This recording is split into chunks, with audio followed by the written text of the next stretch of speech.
നമസ്കാരം. പ്രൈം ടൈമിലേക്ക് പ്രിയപ്പെട്ട പ്രേക്ഷകർക്ക് സ്വാഗതം. നമ്മൾ ആദ്യം പോകുന്നത് ഈ വൈകുന്നേരം വരുന്ന ഏറ്റവും പ്രധാനപ്പെട്ട വാർത്തയുടെ വിശദാംശങ്ങളിലേക്കാണ്. രണ്ടാമത്തെ ലൈംഗിക പീഡന കേസിൽ രാഹുൽ മാങ്കൂട്ടത്തിൽ MLA-ക്ക് ഉപാധികളുടെ മുൻകൂർ ജാമ്യം. പരാതിയിൽ സംശയമുണ്ട് എന്ന് തിരുവനന്തപുരം പ്രിൻസിപ്പൽ സെഷൻസ് കോടതിയുടെ ജാമ്യ ഉത്തരവിൽ പരാമർശമുണ്ട്. പരാതി ഉന്നയിക്കുന്നതിലും കേസെടുക്കുന്നതിലും താമസം നേരിട്ടു. പരാതി നൽകാൻ താമസിച്ചതിന് പല കാരണങ്ങളാണ് പരാതിക്കാരി മൊഴിയിൽ ഉന്നയിക്കുന്നത്. ആദ്യ പരാതി പോലീസിനല്ല KPCC പ്രസിഡന്റിനാണ് നൽകിയത് എന്നും കോടതിയുടെ വിധിയുടെ പകർപ്പ് 24 ലഭിച്ചു.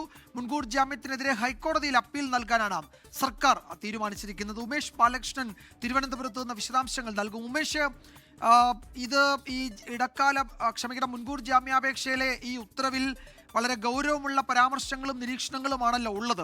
എന്തൊക്കെ കാര്യങ്ങളാണ് അതിൽ കോടതി ചൂണ്ടിക്കാട്ടുന്നത്? ഏതു പശ്ചാത്തലത്തിലാണ് രാഹുൽ മാങ്കൂട്ടത്തിന് മുൻകൂർ ജാമ്യം നൽകുന്നത്? ഈ പരാതിക്കാരി ഉന്നയിച്ച ഗുരുതരമായ ആരോപണങ്ങളും മൊഴികൾ എന്ന രൂപേണ അത് കോടതിയുടെ മുന്നിൽ വരികയും ഒക്കെ ചെയ്തതാണല്ലോ. ആ ഒരു പശ്ചാത്തലത്തിലും ആന്റിസിപ്പേറ്ററി ബെയിൽ നൽകാം എന്ന് കോടതി തീരുമാനിച്ച സാഹചര്യം എന്താണ്? വിജയകുമാർ വിശദമായി തന്നെ ഇതുമായി ബന്ധപ്പെട്ടുള്ള വിധി പ്രസ്താവം നടത്തിയിട്ടുണ്ട്. അതായത് ഈ വിഷയത്തിൽ പ്രതിക്കെതിരെ ഉന്നയിക്കുന്ന ആരോപണങ്ങൾ അല്ലെങ്കിൽ പരാതി അത് വളരെ ഗൗരവമുള്ളതാണ്. അത് കോടതി സമ്മതിക്കുന്നുണ്ട്. പക്ഷേ ചില പ്രശ്നങ്ങളുണ്ട് എന്ന് കോടതി നിരീക്ഷിക്കുന്നു. അതിൽ സുപ്രധാനമായിട്ടുള്ളത് ഇത് കാലപരിധിയാണ്. 2023 ഇത്തരമൊരു കേസ് സംഭവിക്കുന്നു. അതിനുശേഷം ഇതുമായി ബന്ധപ്പെട്ടുള്ള പരാതി നൽകിയിരിക്കുന്നത് KPCC അധ്യക്ഷനാണ്. KPCC അധ്യക്ഷനാണ് ഈ പരാതി പോലീസിന് ഫോർവേഡ് ചെയ്യുന്നത്. അതിൽ തന്നെ ഒരു അസ്വാഭാവികതയുണ്ട്. അത്തരത്തിൽ പോലീസിന് ഫോർവേഡ് ചെയ്തിരിക്കുന്നു. അത് പോലീസിനല്ലേ പരാതി നൽകേണ്ടത്? അതിന് ഈ അതിജീവിത പറയുന്ന ചില കാരണങ്ങൾ വിശദമായ മൊഴിയും SIT സംഘം രേഖപ്പെടുത്തിയിരുന്നു. ഈ SIT സംഘത്തിൽ നൽകിയിരിക്കുന്ന മൊഴിയിൽ ചില അസ്വാഭാവികതകളുണ്ട്. പല കാരണങ്ങളാണ് പറയുന്നത്. അതുകൂടാതെ ഇതുമായി ബന്ധപ്പെട്ട് കോടതിയിൽ സമർപ്പിച്ച ഡിജിറ്റൽ തെളിവുകളായി സമർപ്പിച്ച ചാറ്റുകളാണ്. ആ ചാറ്റുകളിൽ ഉഭയസമ്മത പ്രകാരമുള്ള ചില കൺസേൺ ഉണ്ടായിരുന്നു. അതുമായി ബന്ധപ്പെട്ട് ലവ് കം റിലേഷൻഷിപ്പ് എന്നാണ് കരുതുന്നത്. അതുകൂടാതെ ഇതുമായി ബന്ധപ്പെട്ട് ഈ ലൈംഗികമായി പീഡിപ്പിച്ചു അല്ലെങ്കിൽ ബലാത്സംഗം ചെയ്തു എന്നുള്ള കാര്യങ്ങളെല്ലാം കൂടുതൽ അന്വേഷണങ്ങളുടെയും തെളിവുകളുടെയും അടിസ്ഥാനത്തിൽ വേണം എത്താൻ വേണ്ടിയുള്ളത്. അല്ലാതെ ഇതുമായി ബന്ധപ്പെട്ടുള്ള ആരോപണങ്ങൾ ഗുരുതരമാണ്. പക്ഷേ ഇതുമായി ബന്ധപ്പെട്ടുള്ള ഡിജിറ്റൽ തെളിവുകളിൽ ഒരു കൺസേൺ ഉണ്ട് എന്ന് തോന്നുന്ന രീതിയിലുള്ള മെസ്സേജുകളാണ് ഉള്ളത് എന്നും ഈ വിധി പ്രസ്താവത്തിൽ പറയുന്നുണ്ട്. കൂടാതെ ഈ പരാതി നൽകാനുള്ള കാലതാമസത്തിന് പല കാരണങ്ങളാണ് പറയുന്നത്. ഒരു കാരണമല്ല, പലതരത്തിലുള്ള കാരണങ്ങൾ പറയുന്നു. ഈ ആദ്യം പോലീസിൽ പരാതി നൽകിയിട്ടില്ല. ഒപ്പം ഈ മെസ്സേജുകളിലെ ഡിജിറ്റൽ തെളിവുകളായി സംബന്ധിച്ച മെസ്സേജുകളിലെ ചില പരാമർശങ്ങൾ ഇവയെല്ലാമാണ് ഇത്തരത്തിൽ രാഹുൽ മാങ്കൂട്ടത്തിൽ രണ്ടാമത്തെ കേസിന് ഇപ്പോൾ മുൻകൂർ ജാമ്യം നൽകാനുള്ള പ്രധാന കാരണമായി പറയുന്നത്. ഇതോടൊപ്പം ഈ പരാതിയിൽ തന്നെ ഈ ആദ്യ കേസിന്റെ പരാമർശം വരുന്നു. അത്തരത്തിൽ ആദ്യ കേസിന്റെ പരാമർശം വരുന്നു എന്നുള്ളതും ചില സ്വാഭാവിക നടപടിയായി കാണാൻ കഴിയില്ല എന്ന് വിധി പ്രസ്താവത്തിൽ പറയുന്നുണ്ട്. എന്തായാലും ഈ സാഹചര്യങ്ങളെല്ലാം പരിഗണിച്ചുകൊണ്ടാണ് ഈ രാഹുൽ മാങ്കൂട്ടത്തിന് ജാമ്യം നൽകിയിരിക്കുന്നത്. ഇതിൽ കൂടാതെ നേരത്തെ പറഞ്ഞതുപോലെ ഉപാധികളുണ്ട്. ആ ഉപാധികൾ നിലനിൽക്കുന്നുണ്ട്. ഈ സാക്ഷികളെ സ്വാധീനിക്കാൻ പാടില്ല, അന്വേഷണത്തിൽ ഇടപെടാൻ പാടില്ല, അടുത്ത 3 തിങ്കളാഴ്ചകളിലും കൃത്യമായി അന്വേഷണ സംഘത്തിന്റെ മുന്നിൽ ഹാജരാകണം, ഒപ്പം ഈ അന്വേഷണ സംഘം ആവശ്യപ്പെടുമ്പോഴെല്ലാം അന്വേഷണവുമായി സഹകരിച്ച് മുന്നോട്ട് പോകണം എന്നീ ഉപാധികളെല്ലാം വിൽക്കുന്നുണ്ട്. പക്ഷേ ഈ പറഞ്ഞതുപോലെ ഈ രണ്ടാമത്തെ പരാതിയിലെ കണ്ടന്റ് അല്ലെങ്കിൽ പരാതി ഗൗരവമുള്ളത് തന്നെയാണെന്ന് കോടതി നിരീക്ഷിക്കുന്നുണ്ട്. പക്ഷേ ഇതിന് ചില പ്രശ്നങ്ങൾ അത് ഡീറ്റെയിൽഡ് എൻക്വയറിയുടെ ഭാഗമായി അല്ലെങ്കിൽ വിശദമായ അന്വേഷണത്തിന്റെ ഭാഗമായിട്ടായിരിക്കണം ഇതിലേക്ക് എത്തേണ്ടത് എന്നുള്ളതാണ് ഈ മുൻകൂർ ജാമ്യാപേക്ഷ പരിഗണിച്ച് അത് അനുവദിച്ചുകൊണ്ട് ഇപ്പോൾ കോടതി നിരീക്ഷിച്ചിരിക്കുന്നത്. വിജയകുമാർ, ആദ്യ പരാതി പോലീസിനല്ല KPCC പ്രസിഡന്റിനാണ് നൽകിയത് എന്നാണ് കോടതി ഉത്തരവിലെ ഒരു പരാമർശം. പരാതി നൽകാൻ താമസിച്ചതിന് പല കാരണങ്ങൾ പരാതിക്കാരി മൊഴിയിൽ പറയുന്നുണ്ട് എന്നതാണ് കോടതി ചൂണ്ടിക്കാട്ടിയ ഒരു കാര്യം. പരാതി ഉന്നയിക്കുന്നതിലും കേസെടുക്കുന്നതിലും താമസം നേരിട്ടു എന്ന് കോടതി പറയുന്നു. ഈ പരാതിയിൽ ചില സംശയങ്ങൾ പ്രാഥമികമായി കോടതി ഉന്നയിക്കുന്നുണ്ട്. പക്ഷേ അപ്പോഴും കോടതി പറയുന്നത് ഗൗരവമായ കുറ്റകൃത്യ ആരോപണമാണ് ഈ പ്രതിക്കെതിരെ ഉയർന്നു വന്നിട്ടുള്ളത് എന്ന് കോടതി ചൂണ്ടിക്കാട്ടുകയും ചെയ്യുന്നുണ്ട്. അപ്പോൾ പോലീസ് അന്വേഷണം നടക്കണം. പോലീസിൻ്റെ ഒരു പരിശോധനയിലൂടെയാണ് ഈ കുറ്റകൃത്യം എത്രത്തോളം ശരിയാണ്, അതിലെ സാഹചര്യങ്ങൾ നിലനിൽക്കുന്നതാണോ എന്ന് പരിശോധന നടത്തേണ്ടത്. അതുകൊണ്ടാണ് ഉപാധികളോടെ കോടതി ജാമ്യം അനുവദിച്ചിരിക്കുന്നത്. എല്ലാ തിങ്കളാഴ്ചയും അന്വേഷണ ഉദ്യോഗസ്ഥന് മുന്നിൽ ഹാജരാകണം എന്ന ഒരു ഉപാധി കൂടി കോടതി വെച്ചിട്ടുണ്ട്. നാളെ രാഹുൽ മാങ്കൂട്ടത്തിൽ പാലക്കാട്ട് വോട്ട് ചെയ്യാൻ എത്തുമോ എന്നതാണ് ഇപ്പോൾ ഉയരുന്ന പ്രധാനപ്പെട്ട ചോദ്യം. രാഹുൽ അവിടെ വോട്ട് ചെയ്യാൻ എത്തുമെന്ന് അദ്ദേഹത്തിൻ്റെ ഓഫീസിൽ ഉള്ളവർ സൂചന നൽകുന്നുണ്ട്. പക്ഷേ മറ്റു തരത്തിലുള്ള സ്ഥിരീകരണങ്ങളൊന്നുമില്ല. ഉമേഷ് ബാലകൃഷ്ണനാണ് വിവരങ്ങൾ നൽകിയത്. ഈ വിഷയത്തിൽ വളരെ സജീവമായ രാഷ്ട്രീയ പ്രതികരണങ്ങൾ നമ്മൾ ഈ വൈകുന്നേരം കണ്ടു. അത് മുൻകൂർ ജാമ്യം ലഭിച്ചെങ്കിലും രാഹുൽ മാങ്കൂട്ടത്തിനോടുള്ള കോൺഗ്രസ് നിലപാടിൽ മാറ്റം വേണ്ട എന്നാണ് നേതാക്കളുടെ പ്രതികരണങ്ങളിൽ നിന്ന് വ്യക്തമാകുന്നത്. ബോധ്യങ്ങളുടെ അടിസ്ഥാനത്തിലാണ് നടപടി സ്വീകരിച്ചത് എന്ന പ്രതിപക്ഷ നേതാവിന്റെ പ്രതികരണം അത് വ്യക്തമാക്കുകയും ചെയ്യുന്നുണ്ട്. എന്നാൽ മുഖ്യമന്ത്രിക്ക് ലഭിച്ച ആദ്യ പരാതിക്ക് പിന്നാലെ പാർട്ടി നേതൃത്വത്തിന് പരാതി ലഭിച്ചതിൽ സംശയം പ്രകടിപ്പിച്ച് KPCC അധ്യക്ഷൻ സണ്ണി ജോസഫ് രംഗത്ത് വരികയും ചെയ്തു. ആദ്യ കേസിൽ അറസ്റ്റ് തടഞ്ഞ ഹൈക്കോടതിക്ക് പിന്നാലെ രണ്ടാമത്തെ കേസിൽ തിരുവനന്തപുരം പ്രിൻസിപ്പൽ സെഷൻസ് കോടതി മുൻകൂർ ജാമ്യം അനുവദിച്ചത് രാഹുൽ മാങ്കൂട്ടത്തിന് ആശ്വാസകരമാണ്. എന്നാൽ പാർട്ടിയിൽ നിന്ന് പുറത്താക്കപ്പെട്ട രാഹുലുമായി ബന്ധപ്പെട്ട വിഷയങ്ങൾ ബാധിക്കില്ലെന്ന നിലപാടാണ് കോൺഗ്രസിനുള്ളത്. നിയമ നടപടികളോ അതിലെ ജയപരാജയങ്ങളോ പാർട്ടി നിലപാടിനെ സ്വാധീനിക്കില്ലെന്നാണ് നേതൃത്വം വ്യക്തമാക്കുന്നത്. നിയമത്തിന്റെ വഴിക്ക് പോകട്ടെ എന്നാണ് KPCC പ്രസിഡന്റ് പറഞ്ഞിരിക്കുന്ന ഈ കാര്യത്തിൽ ഞങ്ങൾക്ക് അതിന് ഒരു തടസ്സമില്ല. ഗർഭചിത്രത്തിന് സമ്മർദ്ദം ചെലുത്തിയെന്ന ആദ്യ പരാതി മുഖ്യമന്ത്രിക്ക് നേരിട്ട് ലഭിച്ചപ്പോൾ രണ്ടാം അതിജീവിതയുടെ പരാതി KPCC നേതൃത്വത്തിലേക്കാണ് വന്നത്. രാഹുലിനെയും അദ്ദേഹത്തിന്റെ ചെയ്തികളെയും തള്ളുമ്പോഴും ഇതിനെ കോൺഗ്രസ് നേതൃത്വം സംശയത്തോടെയാണ് വീക്ഷിക്കുന്നത്. അതൊരു വെൽ ഡ്രാഫ്റ്റഡ് പെറ്റീഷൻ ആയിരുന്നു കേട്ടോ. അതിന്റെ പിന്നിൽ ലീഗൽ ബ്രെയിൻ ഉണ്ടെന്ന് എനിക്കറിയാം, ഞാൻ വായിച്ചു. മുൻകൂർ ജാമ്യം ലഭിച്ചതിന് പിന്നാലെ രാഹുൽ മാങ്കൂട്ടത്തിൽ പാലക്കാട് മണ്ഡലത്തിൽ സജീവമായാൽ അകലം പാലിക്കാൻ ജില്ലാ നേതൃത്വത്തിന് നിർദ്ദേശം നൽകാനും കോൺഗ്രസ് ആലോചിക്കുന്നുണ്ട്. 24 തിരുവനന്തപുരം. രാഹുൽ മാങ്കൂട്ടത്തിലിനെ കോൺഗ്രസിൽ നിന്ന് പുറത്താക്കിയ തീരുമാനം അന്തിമമെന്ന് K മുരളീധരൻ. പാർട്ടിയെ സംബന്ധിച്ച് രാഹുൽ അടഞ്ഞ അധ്യായമാണ്. ജാമ്യം കിട്ടുന്നതിനനുസരിച്ച് കോൺഗ്രസ് നിലപാട് മാറ്റില്ല എന്നും K മുരളീധരൻ പറഞ്ഞു. രാഹുലിന് ജാമ്യം കിട്ടിയത് പ്രോസിക്യൂഷന്റെ കഴിവുകേട്. ഞങ്ങൾ ആ ചാപ്റ്റർ ക്ലോസ് ചെയ്ത് കഴിഞ്ഞു. പാർട്ടിക്ക് പുറത്തുള്ള ഒരാൾ അദ്ദേഹത്തിന് ജാമ്യം കിട്ടിയാലും ഇല്ലെങ്കിലും പാർട്ടിക്ക് അത് അന്വേഷിക്കേണ്ട കാര്യമില്ല. പാർട്ടി എടുത്ത തീരുമാനത്തിൽ മാറ്റം വരുത്തേണ്ട ഒരു സാഹചര്യമില്ല. ജാമ്യം കിട്ടുന്നതനുസരിച്ച് നിലപാട് മാറ്റുന്ന പാർട്ടിയല്ല കോൺഗ്രസ് പാർട്ടി. ഞങ്ങൾ പുറത്താക്കിയത് ഫൈനലാണ്. ഞാൻ പറഞ്ഞല്ലോ, പുകഞ്ഞ കൊള്ളി പുറത്ത്.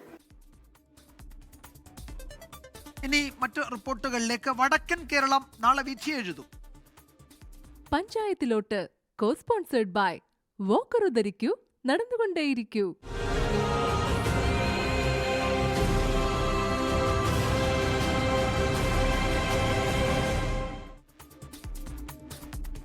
തദ്ദേശ തെരഞ്ഞെടുപ്പിന്റെ രണ്ടാം ഘട്ടത്തിൽ തൃശൂർ മുതൽ കാസർഗോഡ് വരെ 7 ജില്ലകൾ നാളെ വിധി എഴുതും. 604 തദ്ദേശ സ്ഥാപനങ്ങളിലേക്കാണ് നാളെ വോട്ടെടുപ്പ് നടക്കുന്നത്. പോളിംഗ് സാമഗ്രികൾ ഏറ്റുവാങ്ങി ഉദ്യോഗസ്ഥർ ബൂത്തുകൾ സജ്ജമാക്കുന്ന തിരക്കിലാണ്. തൃശൂർ, കോഴിക്കോട്, കണ്ണൂർ കോർപ്പറേഷനുകളും നാളെ വിധി എഴുതുകയാണ്. വിവിധ ജില്ലകളിൽ നിന്നും നമ്മളുടെ പ്രതിനിധികൾ വിശദാംശങ്ങൾ നൽകാൻ ചേരുന്നുണ്ട്. നമ്മൾ ആദ്യം പോകുന്നത് കോഴിക്കോട്ടേക്കാണ്. കടുത്ത രാഷ്ട്രീയ പോരാട്ടം നടക്കുന്ന കോഴിക്കോട് ജില്ലയിൽ തെരഞ്ഞെടുപ്പ് ഒരുക്കങ്ങൾ പൂർത്തിയായി. പതിറ്റാണ്ടുകളായി LDFന്റെ കുത്തകയായ കോഴിക്കോട് കോർപ്പറേഷനിൽ വെല്ലുവിളി ഉയർത്താൻ ഇത്തവണ UDFനും NDAയ്ക്കും കഴിയുമോ എന്നതാണ് വടക്കൻ കേരളത്തിൽ ഉയരുന്ന വലിയ രാഷ്ട്രീയ ചോദ്യം. ദീപക് ധർമ്മടം വിവരങ്ങൾ നൽകും കോഴിക്കോട്ട് നിന്ന്. ദീപക്, ഒരുക്കങ്ങളൊക്കെ പൂർത്തിയായിട്ടുണ്ട്. വലിയ കോലാഹലമായിരുന്നു ഈ തെരഞ്ഞെടുപ്പിന്റെ പ്രചാരണം അതിന്റെ അവസാന ഘട്ടങ്ങളിലേക്ക് കടക്കുമ്പോൾ ഉണ്ടായിരുന്നത്. വലിയ വിവാദങ്ങളും ആരോപണ പ്രത്യാരോപണങ്ങളും ഒക്കെ കൊണ്ട് കോഴിക്കോട് മുഖരിതമായിരുന്നു. എന്താണ് നമ്മൾ നാളെ പോളിംഗ് ബൂത്തിലേക്ക് പോകുന്നതിന് തൊട്ടു മുമ്പുള്ള നേതാക്കളുടെ മനസ്സിലിരിപ്പ്, മനക്കണക്ക്, അവരുടെ നെഞ്ചിടിപ്പ്? വിജയകുമാർ, ഇതിൽ ഏറ്റവും പ്രധാനപ്പെട്ട കാര്യം ഈ വടക്കൻ കേരളത്തിലാണ് നാളെ ജനവിധിയിലേക്ക് വടക്കൻ കേരളം നീങ്ങുന്നു. അതിൽ കോഴിക്കോടിന് നിർണായകമായ പങ്കുണ്ട്. അതിലേറ്റവും പ്രധാനപ്പെട്ട കാര്യം, നിരവധി രാഷ്ട്രീയ വിവാദങ്ങൾ ഇക്കുറി കോഴിക്കോടുണ്ടായിരുന്നു. കോഴിക്കോട് ഈ പാലസ്തീൻ മുതൽ പാലത്തായി വരെ ഈ തെരഞ്ഞെടുപ്പിൽ ചർച്ചയായി കോഴിക്കോട് എന്നുള്ളതാണ് എടുത്തു പറയേണ്ടത്. മറ്റൊന്ന്, പ്രാദേശികമായ വിഷയങ്ങൾ, പാളയത്തെ മാർക്കറ്റ് മാറ്റം ഉൾപ്പെടെയുള്ള നിരവധി വിഷയങ്ങൾ വന്നു. പക്ഷേ എന്നാൽ ഇന്നിപ്പോൾ എല്ലാ പോളിംഗ് സാമഗ്രികളുടെ വിതരണം എല്ലാം കഴിയുന്ന സമയത്ത് ഏറ്റവും ഒടുവിൽ വോട്ടുറപ്പിക്കാൻ വേണ്ടി 3 മുന്നണികളുടെ പെടാപ്പാട് പെടുന്ന നിശബ്ദ പ്രചരണമാണ് നമ്മൾ കണ്ടത്. അതിൽ ഇടതുമുന്നണി വലിയ ആത്മവിശ്വാസമാണ് പ്രകടിപ്പിക്കുന്നത്. കാരണം കോഴിക്കോട് കോർപ്പറേഷൻ 45 വർഷമായി ഇടതുമുന്നണി ഭരിക്കുന്നു. അത് ഭരണ തുടർച്ചയുണ്ടാകും, സീറ്റ് വർധനമുണ്ടാകും എന്നുള്ളതാണ് LDFന്റെ കണക്കുകൂട്ടൽ. എന്നാൽ അതേ സമയത്ത് UDF അവിടെ വിറപ്പിച്ചു എന്നുള്ള അവകാശവാദത്തോടുകൂടി ഒരു വലിയ പ്രകടനം കാഴ്ചവെക്കും. ഏറ്റവും ഒടുവിൽ ഇന്ന് UDFന്റെ നേതാക്കളുമായി സംസാരിക്കുമ്പോൾ 25 സീറ്റെങ്കിലും പിടിക്കാനാകും എന്നുള്ളതാണ് അടക്കം പറച്ചിൽ. പക്ഷേ അവർ പരസ്യമായി പറയുന്നത് ഭരണം പിടിക്കാൻ കഴിയുമെന്നൊക്കെയാണ്. BJP ആണെങ്കിൽ നിലവിലുള്ള സീറ്റ് വർധനവാണ് ലക്ഷ്യം വെക്കുന്നത്. വലിയ രീതിയിലുള്ള പ്രചരണം അവർ നടത്തുകയും ചെയ്തിരുന്നു. ഇതാണ് കോഴിക്കോട് കോർപ്പറേഷൻ്റെ കാര്യം. മറ്റൊന്ന്, ജില്ലയിലാകെ 3097 പോളിംഗ് ബൂത്തുകളാണുള്ളത്. ആ പോളിംഗ് ബൂത്തുകളുടെ വിശദാംശങ്ങളിലേക്ക് പോകുന്ന സമയത്ത് 7 നഗരസഭകളും 70 ഗ്രാമപഞ്ചായത്തുകളുമാണ്. ഈ 70 ഗ്രാമപഞ്ചായത്തുകളിൽ ഭൂരിപക്ഷവും ഇടതുമുന്നണിക്ക് മുൻതൂക്കമുള്ള പ്രദേശങ്ങളാണ്. പക്ഷേ എന്നാൽ ഇക്കുറി പ്രചരണത്തിൽ വലിയ രീതിയിൽ മുന്നോട്ട് പോകാൻ വേണ്ടി UDF ശ്രമിച്ചു. ശബരിമല വലിയ രീതിയിലെ ക്യാമ്പയിൻ ലൈനാക്കി UDF-ഉം BJP-യും മാറ്റിയിട്ടുണ്ട്. ഇതിൻ്റെ നെറ്റ് റിസൾട്ട് എന്താണ് എന്നുള്ളത് നാളെ പോളിംഗ് ബൂത്തിൽ മാത്രമേ കാണാൻ സാധിക്കൂ. മറ്റൊന്ന് സെൻസിറ്റീവ് ബൂത്തുകൾ. ഇന്റലിജൻസ് റിപ്പോർട്ട് പ്രകാരം നാളെ വൈകിട്ട് സംഘർഷ സാധ്യതയുണ്ട്. പ്രത്യേകിച്ച് കോഴിക്കോട് റൂറൽ മേഖലയിൽ സംഘർഷ സാധ്യതയുണ്ട്. ഒഞ്ചിയത്ത് പ്രചരണ സമയത്തും സംഘർഷം ഉണ്ടായിരുന്നു. ഒഞ്ചിയം തിരിച്ചുപിടിക്കുമെന്നുള്ളതാണ് CPM-ന്റെ അവകാശവാദം. എന്നാൽ നിലനിർത്തുമെന്നാണ് RMP പറയുന്നത്. ഏതായാലും വലിയ രാഷ്ട്രീയ പോരാട്ടമാണ് ഈ തദ്ദേശ തെരഞ്ഞെടുപ്പിൽ കോഴിക്കോട് നടന്നത്. ഇനി ജനം നാളെ പോളിംഗ് ബൂത്തിലേക്ക് ശരി ദീപക്, സൂചിപ്പിച്ചതുപോലെ തന്നെ ചൂടേറിയ വിഷയങ്ങൾ ചർച്ചയായ ഒരു തെരഞ്ഞെടുപ്പ് കാലമാണ് കോഴിക്കോട്ട് കടന്നു പോകുന്നത്. 4.5 പതിറ്റാണ്ടിന്റെ എന്താണ് കുത്തക കോഴിക്കോട് കോർപ്പറേഷനിൽ തകർക്കാൻ കോൺഗ്രസിന് കഴിയുമോ, UDF-ന് കഴിയുമോ എന്നൊക്കെയുള്ള വലിയ ചോദ്യം അവിടെ ഉയരുന്നുണ്ട്. നമ്മൾ പരമ്പരാഗത കോൺഗ്രസ് കോട്ടയായ വയനാട്ടിലേക്കാണ് ഇനി പോകുന്നത്. ഇത്തവണ രാഷ്ട്രീയ മാറ്റത്തിന് കളം ഒരുങ്ങുമോ എന്നതാണ് വയനാട്ടിലേക്ക് ശ്രദ്ധിക്കുന്ന രാഷ്ട്രീയ നിരീക്ഷകരുടെ ഒരു ചോദ്യം. സുർജിത്ത് അയ്യപ്പത്ത് അതിന് ഉത്തരം നൽകാൻ ചേരുന്നുണ്ട് കൽപ്പറ്റയിൽ നിന്ന്. സുർജിത്ത്, വയനാട്ടിൽ കോൺഗ്രസിനെ സംബന്ധിച്ച് വലിയ ബുദ്ധിമുട്ടുകളൊന്നുമില്ലാതെ കഴിഞ്ഞുപോയ കാലങ്ങളായിരുന്നു. പക്ഷേ ഇപ്പോൾ ഈ സമയങ്ങളിൽ അങ്ങനെയല്ല. കോൺഗ്രസിനകത്ത് പ്രശ്നങ്ങളുണ്ട്. അതുപോലെ LDF വലിയ വെല്ലുവിളി ഉയർത്തുന്നുണ്ട് തദ്ദേശ സ്ഥാപനങ്ങളിലൊക്കെ വയനാട്ടിൽ. എന്താണ് വയനാട്ടിലെ പൊതുചിത്രം ചുരുക്കത്തിൽ? വിജയകുമാർ, തദ്ദേശ സ്വയംഭരണ തെരഞ്ഞെടുപ്പിന്റെ ആ ഒരു സ്വഭാവമല്ല പാർലമെന്റ് ഇലക്ഷന്. പക്ഷേ പാർലമെന്റ് ഇലക്ഷനിൽ ലഭിച്ച ഊർജ്ജത്തിന്റെ ആത്മവിശ്വാസം UDF-നെ സംബന്ധിച്ചുണ്ട്. പക്ഷേ സ്ഥാനാർത്ഥി നിർണയം, അതായത് നോമിനേഷൻ കൊടുക്കുന്നതിന്റെ അവസാന ദിവസം ആണ് ഇത്തരത്തിൽ സ്ഥാനാർത്ഥി നിർണയം പോലും കോൺഗ്രസിനും അതോടൊപ്പം തന്നെ UDF-നും പൂർത്തിയാക്കാൻ വേണ്ടി കഴിഞ്ഞിട്ടുള്ളത് എന്നുള്ളത് പ്രധാനപ്പെട്ട കാര്യമാണ്. മാത്രമല്ല പല പ്രധാനപ്പെട്ട സീറ്റുകളിൽ വിമത സ്ഥാനാർത്ഥികളുടെ ശല്യം കോൺഗ്രസ് നേരിടുന്നുണ്ട്. ബ്രഹ്മഗിരി അടക്കമുള്ള വിഷയങ്ങൾ ഉയർത്തിക്കാട്ടിയായിരുന്നു പ്രചാരണം. അതിൽ ഏറ്റവും വലിയ രീതിയിലുള്ള പ്രചാരണം എന്ന് പറയുന്നത് അത് ഈ ശബരിമല പ്രശ്നവും വലിയ അളവിൽ ഉയർത്തിക്കാട്ടാൻ വേണ്ടി UDF കേന്ദ്രങ്ങൾ ശ്രമിച്ചു എന്നുള്ളതാണ്. അതേസമയം LDF-നാകട്ടെ ഈ പരമ്പരാഗത കോട്ടകളുണ്ട്, തിരുനെല്ലി പോലെയുള്ള കോട്ടകളുണ്ട്. ആ കോട്ടകൾക്കകത്ത് അത് ആവർത്തിക്കുമോ എന്നുള്ളതാണ്. അവിടെ അടക്കം വിമത ഭീഷണി നിലനിൽക്കുന്ന ഒരു സാഹചര്യം കൂടി അവിടെ ഒരു വാർഡിൽ ഉൾപ്പെടെയുണ്ട്. അതെല്ലാം തന്നെ CPM-ന് ഭീഷണിയാകുമോ എന്നുള്ളതാണ്, അല്ലെങ്കിൽ LDF-ന് ഭീഷണിയാകുമോ എന്നുള്ളതാണ് ഏവരും ഉറ്റുനോക്കുന്ന കാര്യം. NDA നില മെച്ചപ്പെടുത്തുന്ന രീതിയിലേക്ക് കാര്യങ്ങൾ എത്തുമെന്നുള്ളതാണ്. ചില പഞ്ചായത്തുകൾ, പുൽപ്പള്ളിയും പൂതാടിയും അടക്കമുള്ള പഞ്ചായത്തുകളിൽ മുന്നേറ്റം ഉണ്ടാക്കാൻ കഴിയുമെന്നുള്ളതാണ് ഈ പ്രതീക്ഷ ഉള്ളത്. അവസാന നിമിഷത്തിൽ പോലും, അതായത് തെരഞ്ഞെടുപ്പിന്റെ ഏറ്റവും അവസാന വിഷയമായി ഉയർന്നു വന്നത് ചൂരൽമല മുണ്ടക്കൈ പ്രശ്നം തന്നെയാണ്. അതിൽ ഈ ജനശബ്ദം ആക്ഷൻ കമ്മിറ്റിയുടെ നേതാവ് കൂടിയായിട്ടുള്ള നസീർ ആലക്കലിനെ തങ്ങളുടെ പാളയത്തിൽ എത്തിച്ചിരിക്കുകയാണ് CPIM. അതിൽ ഒപ്പം തന്നെ 32 കുടുംബങ്ങളെ കൂടി ഇതിന്റെ ഭാഗമായി എത്തിച്ചിട്ടുണ്ട്. കോൺഗ്രസ് വഞ്ചിച്ചു എന്നുള്ള ആക്ഷേപമാണ് ഉന്നയിക്കുന്നത്. അതിൽ വീടുകളുടെ പ്രഖ്യാപനം അടക്കം സാധ്യമാകാത്ത സ്ഥിതിയുണ്ട്. കാരണം ദുരന്തബാധിതർക്ക് പ്രഖ്യാപിച്ചത് യൂത്ത് കോൺഗ്രസ് 30 വീടുകളാണ്, 100 വീടുകളാണ് കോൺഗ്രസ് പ്രഖ്യാപിച്ചത്. ഈ വീടുകൾ എവിടെ എന്നുള്ള ചോദ്യം ആണ് നസീർ ആലക്കൽ ഉൾപ്പെടെയുള്ളവരും ഇടതുപക്ഷവും ഉയർത്തുന്നത്. ഇതിന് മറുപടിയായി ഇന്ന് ഉച്ചയ്ക്ക് ശേഷം ഒരു വാർത്താ സമ്മേളനം നടന്നിരുന്നു. ആ വാർത്താ സമ്മേളനത്തിൽ അതുമായി ബന്ധപ്പെട്ട് ഉയർന്നു വന്ന കാര്യങ്ങൾ, അതിൽ ഈ CPM-ലേക്ക് പോയി എന്ന് പറയുന്ന ഒരാളുടെ വീഡിയോ അടക്കം, അത് താൻ കോൺഗ്രസ് ആണെന്ന് പറയുന്ന വീഡിയോ അടക്കം എടുത്തു കാട്ടിക്കൊണ്ടാണ് ഈ T. സിദ്ദിഖ് MLA അടക്കമുള്ള വാർത്താ സമ്മേളനം നടത്തിയത്. ആ സിദ്ദിഖിന്റെ വാർത്താ സമ്മേളനത്തിൽ ഈ പറയുന്ന കോൺഗ്രസ് അവിടെ നിർമ്മിക്കാൻ ഉദ്ദേശിക്കുന്ന വീടുകളുടെ വിശദാംശങ്ങളും ഉണ്ടായിരുന്നു. കഴിഞ്ഞ കുറെ കാലങ്ങളായി സിദ്ദിഖിനോട് അല്ലെങ്കിൽ കോൺഗ്രസ് നേതൃത്വത്തോട് ചോദിക്കുന്നതാണ് ഈ പുനരധിവാസത്തിനുള്ള വീടുകൾ എവിടെയെന്ന്. അതിന് സ്ഥലം രജിസ്ട്രേഷനിലേക്ക് കടക്കുകയാണ്, എന്നാൽ അത് എവിടെയാണ് എന്ന് അദ്ദേഹം പറഞ്ഞതുമില്ല. കോഴിക്കോട് നിന്ന് ഷഹദ് ഒരു വിവരം അറിയിക്കുന്നുണ്ട്. ഈ Kozhikode Bilathikulam BEM UP school പരിസരത്ത്, അതൊരു പോളിംഗ് ബൂത്താണ്, അതിൻ്റെ പരിസരത്ത് വെളിച്ചമില്ല എന്ന ഒരു പരാതി ഉയർന്നിട്ടുണ്ട്. അത് കാരപ്പരമ്പ് വാർഡ് 70, അതുപോലെ ചക്കോരത്തുകുളം വാർഡ് 69 വാർഡ്, ഈ ബൂത്തുകളാണ് അവിടെ ഉള്ളത്. ഉദ്യോഗസ്ഥർ പരാതി പറഞ്ഞിട്ട് നടപടിയില്ല. ആ പോളിംഗ് ബൂത്ത് പരിസരത്ത് വെളിച്ചമില്ല എന്നൊരു വിവരം ഇപ്പോൾ നൽകുന്നുണ്ട് കോഴിക്കോട്ട് നിന്ന്. നമ്മൾ ഇനി പോകുന്നത് പാലക്കാട്ടേക്കാണ്. BJP ഭരിക്കുന്ന പാലക്കാട് നഗരസഭ തിരിച്ചുപിടിക്കാൻ കോൺഗ്രസും LDF-ഉം നടത്തുന്ന നീക്കങ്ങളാണ് ജില്ലയിലെ പ്രധാനപ്പെട്ട ചർച്ചാ വിഷയങ്ങളിൽ ഒന്ന്. ബലാത്സംഗ കേസിൽ ഒളിവിലുള്ള രാഹുൽ മാങ്കൂട്ടത്തിൽ MLA വോട്ട് ചെയ്യാൻ എത്തുമോ എന്നതും നാളത്തെ ഒരു രാഷ്ട്രീയ ആകാംക്ഷയാണ്. ഐഷത്തുൽ ഷംന പാലക്കാട്ട് നിന്ന് വിവരങ്ങൾ നൽകും. ഷംന, രാഹുൽ മാങ്കൂട്ടത്തിൽ വോട്ട് ചെയ്യാൻ വരുമോ? അവിടെ എന്താണ് ഈ രാഹുൽ മാങ്കൂട്ടത്തിലിൻ്റെ പാലക്കാട്ടെ സുഹൃത്തുക്കളും MLA ഓഫീസിലെ ജീവനക്കാരും ഒക്കെ പറയുന്നത്? വിജയകുമാർ, രാഹുൽ നാളെ എത്തുമെന്നുള്ള സൂചനകൾ തന്നെയാണ് നമുക്ക് ലഭിക്കുന്നത്. പ്രധാനമായും നേരത്തെയൊക്കെ നമുക്കറിയാം, ആദ്യഘട്ടത്തിലൊക്കെ ആരോപണം ഉയർന്ന സമയത്ത് ഒരു 38 ദിവസത്തോളം രാഹുൽ മണ്ഡലത്തിൽ നിന്നും മാറി നിൽക്കുന്ന ഒരു സാഹചര്യം ഉണ്ടായിരുന്നു. പക്ഷേ പിന്നീട് മണ്ഡലത്തിലെത്തിയത് മുതൽ വളരെ സജീവമായാണ് ഇവിടെയുള്ള കാര്യങ്ങളൊക്കെ ചെയ്തിരുന്നത്. ഒപ്പം തന്നെ UDF പ്രവർത്തകർക്ക് വേണ്ടി പ്രചാരണ പരിപാടികളിലടക്കം വളരെ സജീവമായി തന്നെ രാഹുൽ പങ്കെടുക്കുന്ന ഒരു സാഹചര്യമൊക്കെ ഉണ്ടായിരുന്നു. അന്ന് നേതാക്കളുടെ വരെ എതിർപ്പിനെ അവഗണിച്ചുകൊണ്ടായിരുന്നു രാഹുൽ പ്രചാരണ പരിപാടികൾക്കൊക്കെ ഇറങ്ങിയത്. എന്തായാലും അന്നൊക്കെ നമ്മൾ ചോദിച്ചിരുന്ന ഒരു ചോദ്യം ഉണ്ടായിരുന്നു, അതായത് ഈ ഓഡിയോ ക്ലിപ്പ് രാഹുലിൻ്റെതാണോ എന്നതടക്കമുള്ള ചോദ്യങ്ങൾക്കൊക്കെ പരാതി വരട്ടെ, നിയമപരമായി നേരിടട്ടെ, അങ്ങനെ ആർക്കെങ്കിലും പരാതി ഉണ്ടെങ്കിൽ അവർ പരാതി കൊടുക്കട്ടെ എന്നൊക്കെ മറുചോദ്യം ചോദിച്ചുകൊണ്ടും അങ്ങനെയുള്ള ചില സംസാരങ്ങളിലൂടെയാണ് രാഹുൽ പ്രതിരോധം തീർത്തിരുന്നത്.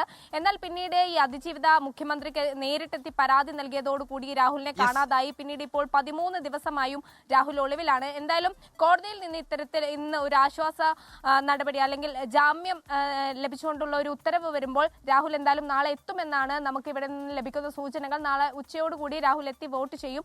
24ാമത്തെ വാർഡിലാണ് രാഹുലിന് വോട്ടുള്ളത്. അതേസമയം തന്നെ BJP UDFനെ സംബന്ധിച്ചൊക്കെ BJPക്കുള്ള വിഭാഗീയത ഏറ്റവും കൂടുതൽ ചർച്ച ചെയ്യപ്പെട്ട ഒരു തെരഞ്ഞെടുപ്പ് കാലഘട്ടം കൂടിയായിരുന്നു ഇത്. ശരി ഷംന, എന്തായാലും വലിയ രാഷ്ട്രീയ പോരാട്ടം പ്രചാരണ സമയത്ത് കണ്ടതാണ് പാലക്കാട്ട്.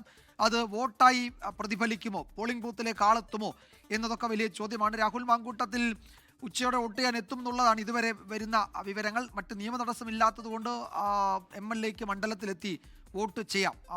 അല്ലെങ്കിൽ സർക്കാർ പ്രോസിക്യൂഷന് മേൽക്കോടതിയെ സമീപിച്ച് ഇപ്പോഴത്തെ ഉത്തരവിന് എന്തെങ്കിലും ഒരു ജാമ്യം, ആ ഉത്തരവിന് എന്തെങ്കിലും സ്റ്റേ വല്ലതും വാങ്ങണം. നിലവിൽ നാളെ നടക്കാനുള്ള സാധ്യത അത്ര ഉറപ്പൊന്നും ഇല്ല എന്നുള്ളതാണ് അഭിഭാഷകരിൽ നിന്ന് മനസ്സിലാക്കാൻ കഴിയും. നമ്മൾ കണ്ണൂരിലേക്കാണ് പോകുന്നത്. അവിടെ കോർപ്പറേഷൻ തിരിച്ചുപിടിക്കാൻ LDF സർവ്വസന്നാഹങ്ങളുമായി രംഗത്തിറങ്ങിയ പ്രചാരണ നാളുകളാണ് കടന്നുപോയത്. കണ്ണൂർ കോട്ട കാക്കാൻ UDFന് കഴിയുമോ എന്നതാണ് കണ്ണൂരിലെ രാഷ്ട്രീയ ചോദ്യം. മുഹമ്മദ് റഹീസ് വിവരങ്ങൾ നൽകും കണ്ണൂരിൽ നിന്ന്. റഹീസ്, കണ്ണൂരിൽ തെരഞ്ഞെടുപ്പിന്റെ പരസ്യപ്രചാരണം അവസാനിക്കുന്ന ദിവസം റഹീസ് CPM ജില്ലാ സെക്രട്ടറി KK രാഗേഷിനോട് കോർപ്പറേഷൻ പിടിക്കുമോ എന്ന ചോദ്യത്തിന് കോർപ്പറേഷൻ ഞങ്ങൾ പിടിക്കുകയല്ല, കോർപ്പറേഷൻ ഞങ്ങൾക്ക് ജനങ്ങൾ തരികയാണ് എന്ന മറുപടിയാണ് രാഗേഷ് പറഞ്ഞത്. അന്ന് മുഴുവൻ സ്ഥാനാർത്ഥികളുമായി ഒരു നഗരം ചുറ്റി ഒരു പദയാത്ര കടന്നുപോയത് നമ്മൾ കണ്ടു. എന്താണ് ഈ നാളെ പോളിംഗ് ബൂത്തിലേക്ക് പോകുന്നതിന് തൊട്ടുമുമ്പുള്ള കണ്ണൂരിലെ രാഷ്ട്രീയ വർത്തമാനം?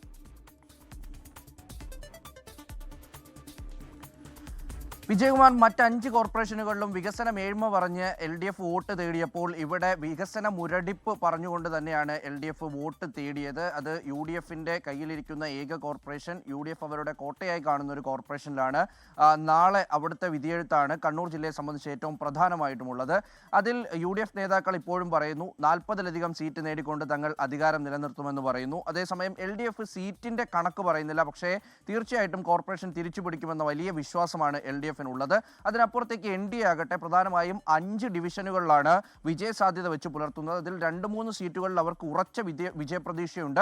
അതിന്റെ സാധ്യതകളാണ് പല രാഷ്ട്രീയ നിരീക്ഷകരും പറയുന്നത്. അതിനപ്പുറത്തേക്ക് ഈ പറയുന്ന UDFന് വിമതശല്യം വലിയൊരു തിരിച്ചടിയാണ്. അവരുടെ പ്രധാനപ്പെട്ട നേതാക്കൾക്ക് മേയർ സ്ഥാനാർത്ഥി ഇന്ദിരയ്ക്ക്, ഒപ്പം തന്നെ കോൺഗ്രസ് സ്ഥാനാർത്ഥിയായിട്ടുള്ള റിജിൽ മാക്കുറ്റിക്ക്, ഒപ്പം മറ്റ് മുസ്ലിം ലീഗിന്റെ ജില്ലാ വൈസ് പ്രസിഡന്റ് അടക്കം റിബൽ ഒരു വലിയ ഭീഷണിയാണ്. 12 സീറ്റുകളിലല്ലാതെയും കോൺഗ്രസിൽ നിന്ന് വിട്ടുപോയ മുൻ കൗൺസിലറായിട്ടുള്ള PK രാഗേഷിന്റെ നേതൃത്വത്തിൽ അങ്ങനെ വിമതശല്യമുണ്ട്. LDFനാകട്ടെ ഒരു സ്റ്റാർ മുഖമില്ല എന്നുള്ളൊരു പ്രശ്നം പ്രധാനമായിട്ടും പറയപ്പെടുന്നുണ്ട്. പല ഡിവിഷനുകളിലും ഒരു പ്രധാനപ്പെട്ട കാൻഡിഡേറ്റ്, വലിയ കോമ്പറ്റീറ്റീവ് ആയിട്ടുള്ള കാൻഡിഡേറ്റ് എന്ന രീതിയിൽ അവർക്ക് നിർത്താൻ കഴിഞ്ഞിട്ടില്ല എന്നുള്ളൊരു ആക്ഷേപം ഒരു തട്ടിലുണ്ട്. പക്ഷേ അവരതിനെ മറികടക്കുന്നത് ഇത്തരത്തിൽ കോർപ്പറേഷനിൽ പൊതുവെ വലിയ വികസനം നടന്നിട്ടില്ല എന്നുള്ളൊരു ആക്ഷേപം അല്ലെങ്കിൽ അത്തരത്തിലുള്ള ആരോപണം ഉന്നയിച്ചുകൊണ്ടാണ്. അതേസമയം NDA ആകട്ടെ തങ്ങൾക്ക് എല്ലാ സീറ്റുകളിലും എല്ലാ ഡിവിഷനുകളിലും വോട്ട് വർദ്ധിപ്പിക്കാൻ കഴിയുമെന്ന് ഉറച്ചു വിശ്വസിക്കുന്ന കണ്ണൂരിനെ സംബന്ധിച്ചിടത്തോളം പ്രധാനമായിട്ടും എതിരില്ലാതെ തെരഞ്ഞെടുക്കപ്പെട്ട പല സീറ്റുകൾ 14 സ്ഥലങ്ങളുണ്ട്. അതിനപ്പുറം ഈ പ്രശ്നബാധിത മേഖലകളുണ്ട്. നാളെ തെരഞ്ഞെടുപ്പിന്റെ ആദ്യ മിനിറ്റ് മുതൽ അവസാന മിനിറ്റും അതിനപ്പുറവും കടന്ന് പല രാഷ്ട്രീയവും ചർച്ച ചെയ്യപ്പെടുന്ന, അതിനപ്പുറം ഏതെങ്കിലും സംഘർഷത്തിലേക്കും മറ്റുമൊക്കെ നീണ്ടേക്കും എന്ന് ഇന്റലിജൻസ് റിപ്പോർട്ട് അടക്കമുള്ള പ്രദേശങ്ങളുണ്ട്. കണ്ണൂരിൽ അത്തരം ചില സാഹചര്യങ്ങൾ കൂടിയുണ്ട്. അതുകൊണ്ട് കുറെ കൂടി ജാഗ്രത ഈ പോലീസൊക്കെ അവിടെ ചില പ്രത്യേക പോക്കറ്റുകളിലൊക്കെ വയ്ക്കുന്നുണ്ട്. എന്തായാലും തെരഞ്ഞെടുപ്പ് പരസ്യ പ്രചാരണം അവസാനിക്കുന്ന ദിവസവുമൊക്കെ അങ്ങേറ്റ സമാധാനത്തോടെയാണ് വടക്കൻ കേരളത്തിൽ പൊതുവെ ആ പ്രചാരണ പരിപാടികളൊക്കെ പൂർത്തിയാക്കിയത് രാഷ്ട്രീയ പാർട്ടികളും മുന്നണി നേതാക്കളും. മുഹമ്മദ് റഹീസാണ് വിവരങ്ങൾ നൽകിയത് കണ്ണൂരിൽ നിന്ന്. ത്രികോണ മത്സരം നടക്കുന്ന കാസർഗോഡ് അടിയൊഴുക്കുകളാണ് ജയപരാജയങ്ങൾ നിർണ്ണയിക്കുന്നത്. ഷഹദ് റഹ്മാനാണ് വിവരങ്ങൾ നൽകാൻ ചേരുന്നത് കാസർഗോഡ് നിന്ന്. ഷഹദ്, ഈ കാസർഗോഡ് പുറമേ നോക്കുമ്പോൾ വളരെ ശാന്തമാണ്, ശാന്തഗംഭീരം എന്ന് പറയാവുന്ന അവസ്ഥയാണ്. പക്ഷേ അതിൽ അടിയൊഴുക്കുകൾ വളരെ പ്രധാനപ്പെട്ടതാണ്, അങ്ങേയറ്റം ക്രൂഷ്യലാണ്. അത് ആരെയൊക്കെ വീഴ്ത്തും ആരെയൊക്കെ വാഴ്ത്തുമെന്നൊന്നും നമുക്കറിയില്ല. പക്ഷേ അവിടെ ഈ നിർണ്ണയിക്കുന്ന പ്രധാനപ്പെട്ട ഘടകം ഈ അടിയൊഴുക്കാണെന്ന് തോന്നുന്നു അല്ലേ? പൊതുവെ അങ്ങനെയാണ് ഒരു വിലയിരുത്തൽ വരുന്നത്. വിജയകുമാർ, തീർച്ചയായിട്ടും. കാരണം കാസർഗോഡിനെ സംബന്ധിച്ച് ഈ തെരഞ്ഞെടുപ്പിൽ വലിയ ആവേശമോ അല്ലെങ്കിൽ വലിയ, അതായത് ഇപ്പം ഏറ്റവും അവസാനം കൊട്ടിക്കലാശം കഴിയുന്ന സമയത്ത് പോലും ആ ഒരു തെരഞ്ഞെടുപ്പിന്റെ മൂർധന്യാവസ്ഥയിലേക്ക് എത്തുന്ന ഒരു സാഹചര്യം കാസർഗോഡ് നമുക്ക് എവിടെയും കാണാൻ സാധിച്ചിട്ടുണ്ടായിരുന്നില്ല. പക്ഷേ തെരഞ്ഞെടുപ്പിൽ അതായിരിക്കില്ല ചിത്രം എന്നുള്ളതാണ് നമുക്ക് മനസ്സിലാക്കാൻ സാധിക്കുന്നത്. കാരണം കടുത്ത മത്സരം നടക്കുന്ന ഇടമാണ് കാസർഗോഡ് ജില്ല എന്ന് വേണം നമുക്ക് ഈ ഒരു ഘട്ടത്തിൽ പറയാൻ. കാരണം അവിടെ ഒരു ഭാഗത്ത്, അതായത് കൃത്യമായി പറഞ്ഞാൽ ജില്ലയുടെ വടക്കൻ മേഖലകളിൽ BJPയും മുസ്ലിം ലീഗും തമ്മിൽ മത്സരമാണെങ്കിൽ തെക്കൻ മേഖലകളിൽ LDFും UDFും തമ്മിലാണ് മത്സരം എന്നുള്ളതാണ് ഏറ്റവും എടുത്തു പറയേണ്ട കാര്യം. അപ്പോൾ ഈ വടക്കൻ ജില്ലയെ സംബന്ധിച്ചിടത്തോളം, അവിടെ മുസ്ലിം ലീഗിനെ സംബന്ധിച്ചിടത്തോളം BJPയെ സംബന്ധിച്ചിടത്തോളം അവർ അഭിമാന പോരാട്ടമാണ് രണ്ട് കൂട്ടരും നടത്തുന്നത്. കാരണം ഇത്തവണ അവർ ഭരണം പിടിക്കാൻ വേണ്ടിയിട്ടാണ് ലീഗും ഒപ്പം തന്നെ BJPയും രംഗത്തിറങ്ങിയിരിക്കുന്നത് തന്നെ എന്നാണ് നമുക്ക് മനസ്സിലാക്കാൻ സാധിക്കുന്നത്. അതുകൊണ്ട് തന്നെ പരമാവധി വോട്ടർമാരെ നേരിൽ കണ്ട് താഴെ തട്ടിലുള്ള പ്രവർത്തനങ്ങൾ ശക്തിപ്പെടുത്തി കൂടുതൽ ആളുകളെ വോട്ടിംഗ് കേന്ദ്രങ്ങളിലേക്ക് എത്തിക്കുക എന്ന ലക്ഷ്യത്തോടു കൂടിയിട്ടാണ് ഇക്കഴിഞ്ഞ ദിവസങ്ങളിലൊക്കെ തന്നെ അവിടെ പ്രവർത്തനങ്ങൾ അവർ കാഴ്ചവെച്ചിട്ടുണ്ടായിരുന്നത്. അതേസമയത്ത് തെക്കൻ മേഖലകളിൽ LDFും ഒപ്പം തന്നെ UDFും അവരെ സംബന്ധിച്ചിടത്തോളം, UDFിനെ സംബന്ധിച്ചിടത്തോളം ലീഗിന്റെ വലിയൊരു ലീഗ് കൂടെയുള്ള ആത്മവിശ്വാസമാണ് UDFിനെ സംബന്ധിച്ച് ഏറ്റവും പ്രധാനപ്പെട്ടത്. എന്നാൽ അതേസമയത്ത് ലീഗിനെ സംബന്ധിച്ച ലീഗ് ഏറ്റവും കൂടുതൽ വെല്ലുവിളി നേരിടുന്നത് പ്രാദേശിക അടിസ്ഥാനത്തിലുള്ള പ്രധാനപ്പെട്ട പ്രശ്നങ്ങളാണ്. അതുകൊണ്ട് ഈ പ്രശ്നങ്ങളൊക്കെ പരിഹരിച്ചുകൊണ്ടാണ് ഈ തെരഞ്ഞെടുപ്പിനെ അവർ നേരിടുന്നത് എന്നുള്ളതാണ് ഏറ്റവും പ്രധാനപ്പെട്ടിട്ടുള്ള കാര്യം. പക്ഷേ എങ്കിൽ പോലും വിമതന്മാരുടെ ശല്യമാണ് ഈ മൂന്ന് പാർട്ടികളെയും പ്രധാനമായിട്ടും വേട്ടയാടുന്നത്. വിജയകുമാർ. ശരി ഷഹദ്, കാസർഗോഡ് നാളെ പോളിംഗ് ബൂത്തിലേക്ക് എത്തുമ്പോൾ എന്താണ് അവിടുത്തെ പൊതുവായ രാഷ്ട്രീയ സാഹചര്യം എന്നാണ് ഷഹദ് വിലയിരുത്തിയത്. നമ്മൾ ഇനി പോകുന്നത് മലപ്പുറത്തേക്കാണ്. ജമാഅത്തെ ഇസ്ലാമി UDF സഹകരണം ഉയർത്തുന്ന രാഷ്ട്രീയ കോലാഹലങ്ങൾക്കിടെയാണ് മലപ്പുറം നാളെ പോളിംഗ് ബൂത്തിലേക്ക് പോകുന്നത്. സമീർ ബിൻ കരീം വിവരങ്ങൾ നൽകും മലപ്പുറത്ത് നിന്ന്. സമീർ, ഈ തെരഞ്ഞെടുപ്പിൻ്റെ അജണ്ട തീരുമാനിക്കുന്ന വിഷയങ്ങളിൽ ഒന്ന് ചർച്ചയായത്, അതിൻ്റെ എപ്പിസെൻറ്റർ എന്ന് വേണമെങ്കിൽ നമുക്ക് മലപ്പുറത്തെ പറയാം. അവിടെ സംസ്ഥാന വ്യാപകമായി ഇടതുമുന്നണി ഈ ജമാഅത്തെ ഇസ്ലാമി UDF സഹകരണം ഒരു രാഷ്ട്രീയ വിഷയമായി ഉയർത്തിക്കൊണ്ടുവരികയും ചർച്ചയാക്കുകയും ചെയ്തതാണ്. അതിൻ്റെ ഒരു കേന്ദ്രമാണ് മലപ്പുറം. എന്താണ് മലപ്പുറത്തെ രാഷ്ട്രീയ വർത്തമാനം നമ്മൾ നാളെ പോളിംഗ് ബൂത്തിലേക്ക് പോകുന്നതിന് ഏതാനും മണിക്കൂർ മുമ്പ് സംസാരിക്കുമ്പോൾ?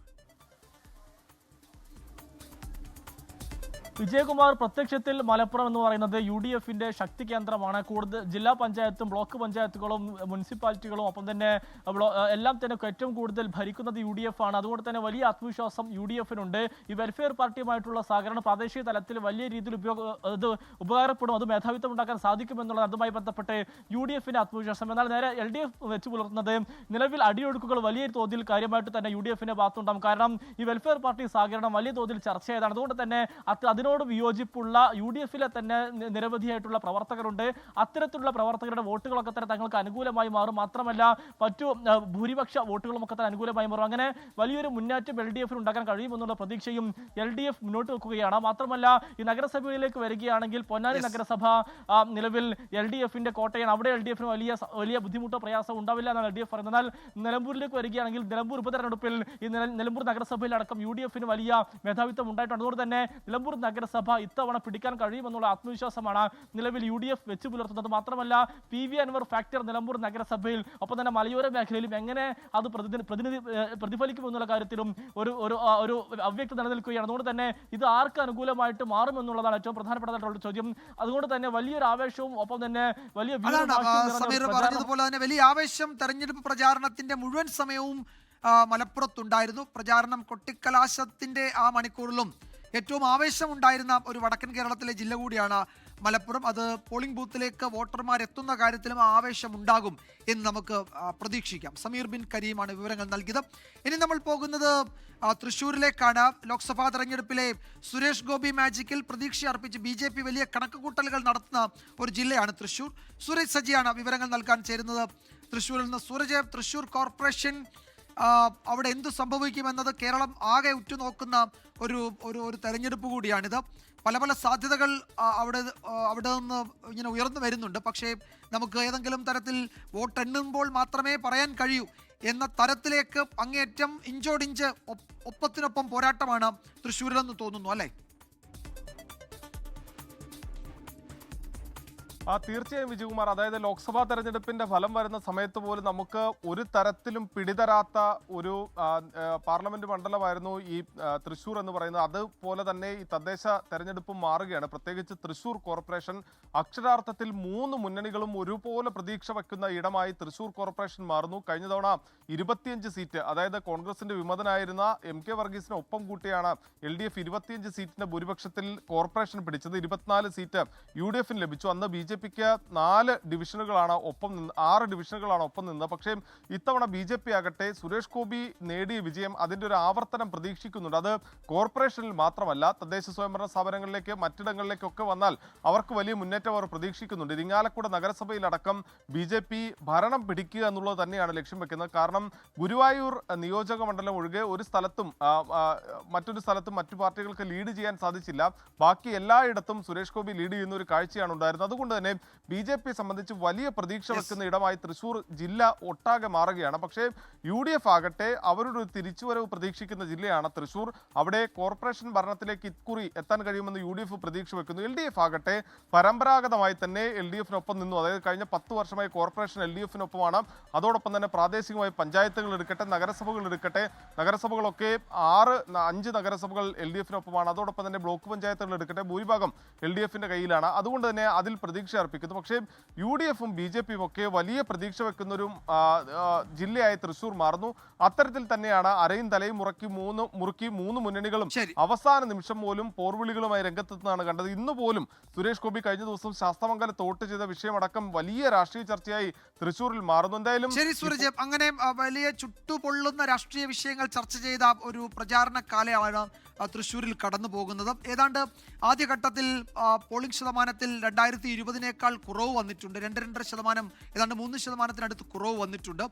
അത് നികത്തി ഈ വടക്കൻ കേരളത്തിൽ പരമാവധി വോട്ടർമാരെ ബൂത്തിലെത്തിച്ച് ശതമാനമൊക്കെ കൂട്ടി ആത്മവിശ്വാസത്തോടെ വോട്ടെണ്ണൽ ദിവസത്തിലേക്ക് മുന്നണികൾ നടന്നു പോകുമോ എന്നാണ് ഇനി അറിയേണ്ടത്.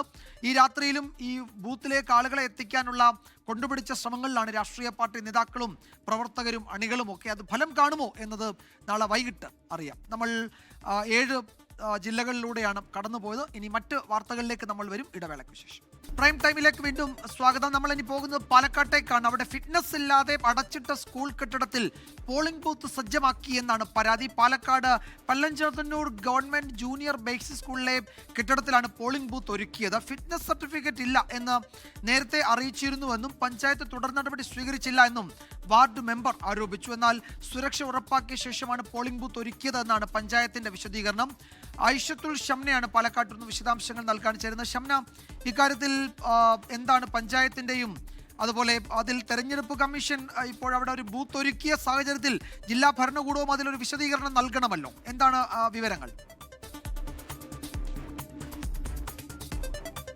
വിജയകുമാർ, 3 മാസം മുൻപാണ് ഈ സ്കൂൾ ഫിറ്റ്നസ് ഇല്ല എന്ന് കണ്ടെത്തിയതിനെ തുടർന്ന് സ്കൂൾ മറ്റൊരു കെട്ടിടത്തിലേക്ക് മാറ്റിയത്. അതായത് സമീപത്ത് പോലുമല്ല, മറ്റൊരു കെട്ടിടത്തിലേക്കാണ് പിന്നീട് സ്കൂൾ മാറ്റിയത്. LP സ്കൂളാണ്, പല്ലഞ്ചാത്തന്നൂരിലെ ഗവൺമെന്റ് LP സ്കൂളിലാണ് ഇത്. കഴിഞ്ഞ 3 മാസമായി സ്കൂൾ വേറൊരു കെട്ടിടത്തിലാണ് നിലവിൽ പ്രവർത്തിക്കുന്നത്. ഈ ഒരു സാഹചര്യത്തിലാണ് നിലവിൽ ഈ പോളിംഗ് ബൂത്ത് സജ്ജമാക്കിയിരിക്കുന്നത്. ഇതേ കെട്ടിടത്തിൽ തന്നെ, അതായത് 4 ബൂത്തുകളിലേക്കുള്ള ഏകദേശം 2000-ലധികം വോട്ടർമാരാണ് നാളെ ഇവിടെ ഈ വോട്ട് രേഖപ്പെടുത്താൻ വേണ്ടി എത്തുന്നത്. ഈ ഫിറ്റ്നസ് ഇല്ലാത്ത ഒരു ബിൽഡിംഗിൽ എങ്ങനെയാണ് ഇത്തരത്തിൽ 2000-ലധികം ആളുകൾ എത്തുമ്പോൾ അത് വലിയ രീതിയിലുള്ള ഒരു സുരക്ഷാ വീഴ്ച ഉണ്ടാകുമെന്ന് ചൂണ്ടിക്കാട്ടി തന്നെ ഈ വാർഡ് മെമ്പർ അടക്കമുള്ളവർ പഞ്ചായത്തിനെ സമീപിച്ചിരുന്നു. ഈ സ്കൂളാണ് ബൂത്തായി തെരഞ്ഞെടുത്തത് എന്ന് അറിയുന്ന ഘട്ടത്തിൽ തന്നെ വാർഡ് മെമ്പർ പഞ്ചായത്തിനെ സമീപിച്ചിരുന്നു എന്നാണ് പറയുന്നത്. പക്ഷേ പഞ്ചായത്തിന്റെ ഭാഗത്തു നിന്നുള്ള ഒരു വിശദീകരണം കൃത്യമായി തന്നെ ഇതിൽ മേലുദ്യോഗസ്ഥരടക്കം ഒരു അന്വേഷണം നടത്തിയിട്ടുണ്ട്. സ്കൂളിന്റെ ഫിറ്റ്നസ്, ഈ കെട്ടിടത്തിന്റെ ഫിറ്റ്നസ് അത് ഉറപ്പുവരുത്തിയിട്ടുണ്ട്.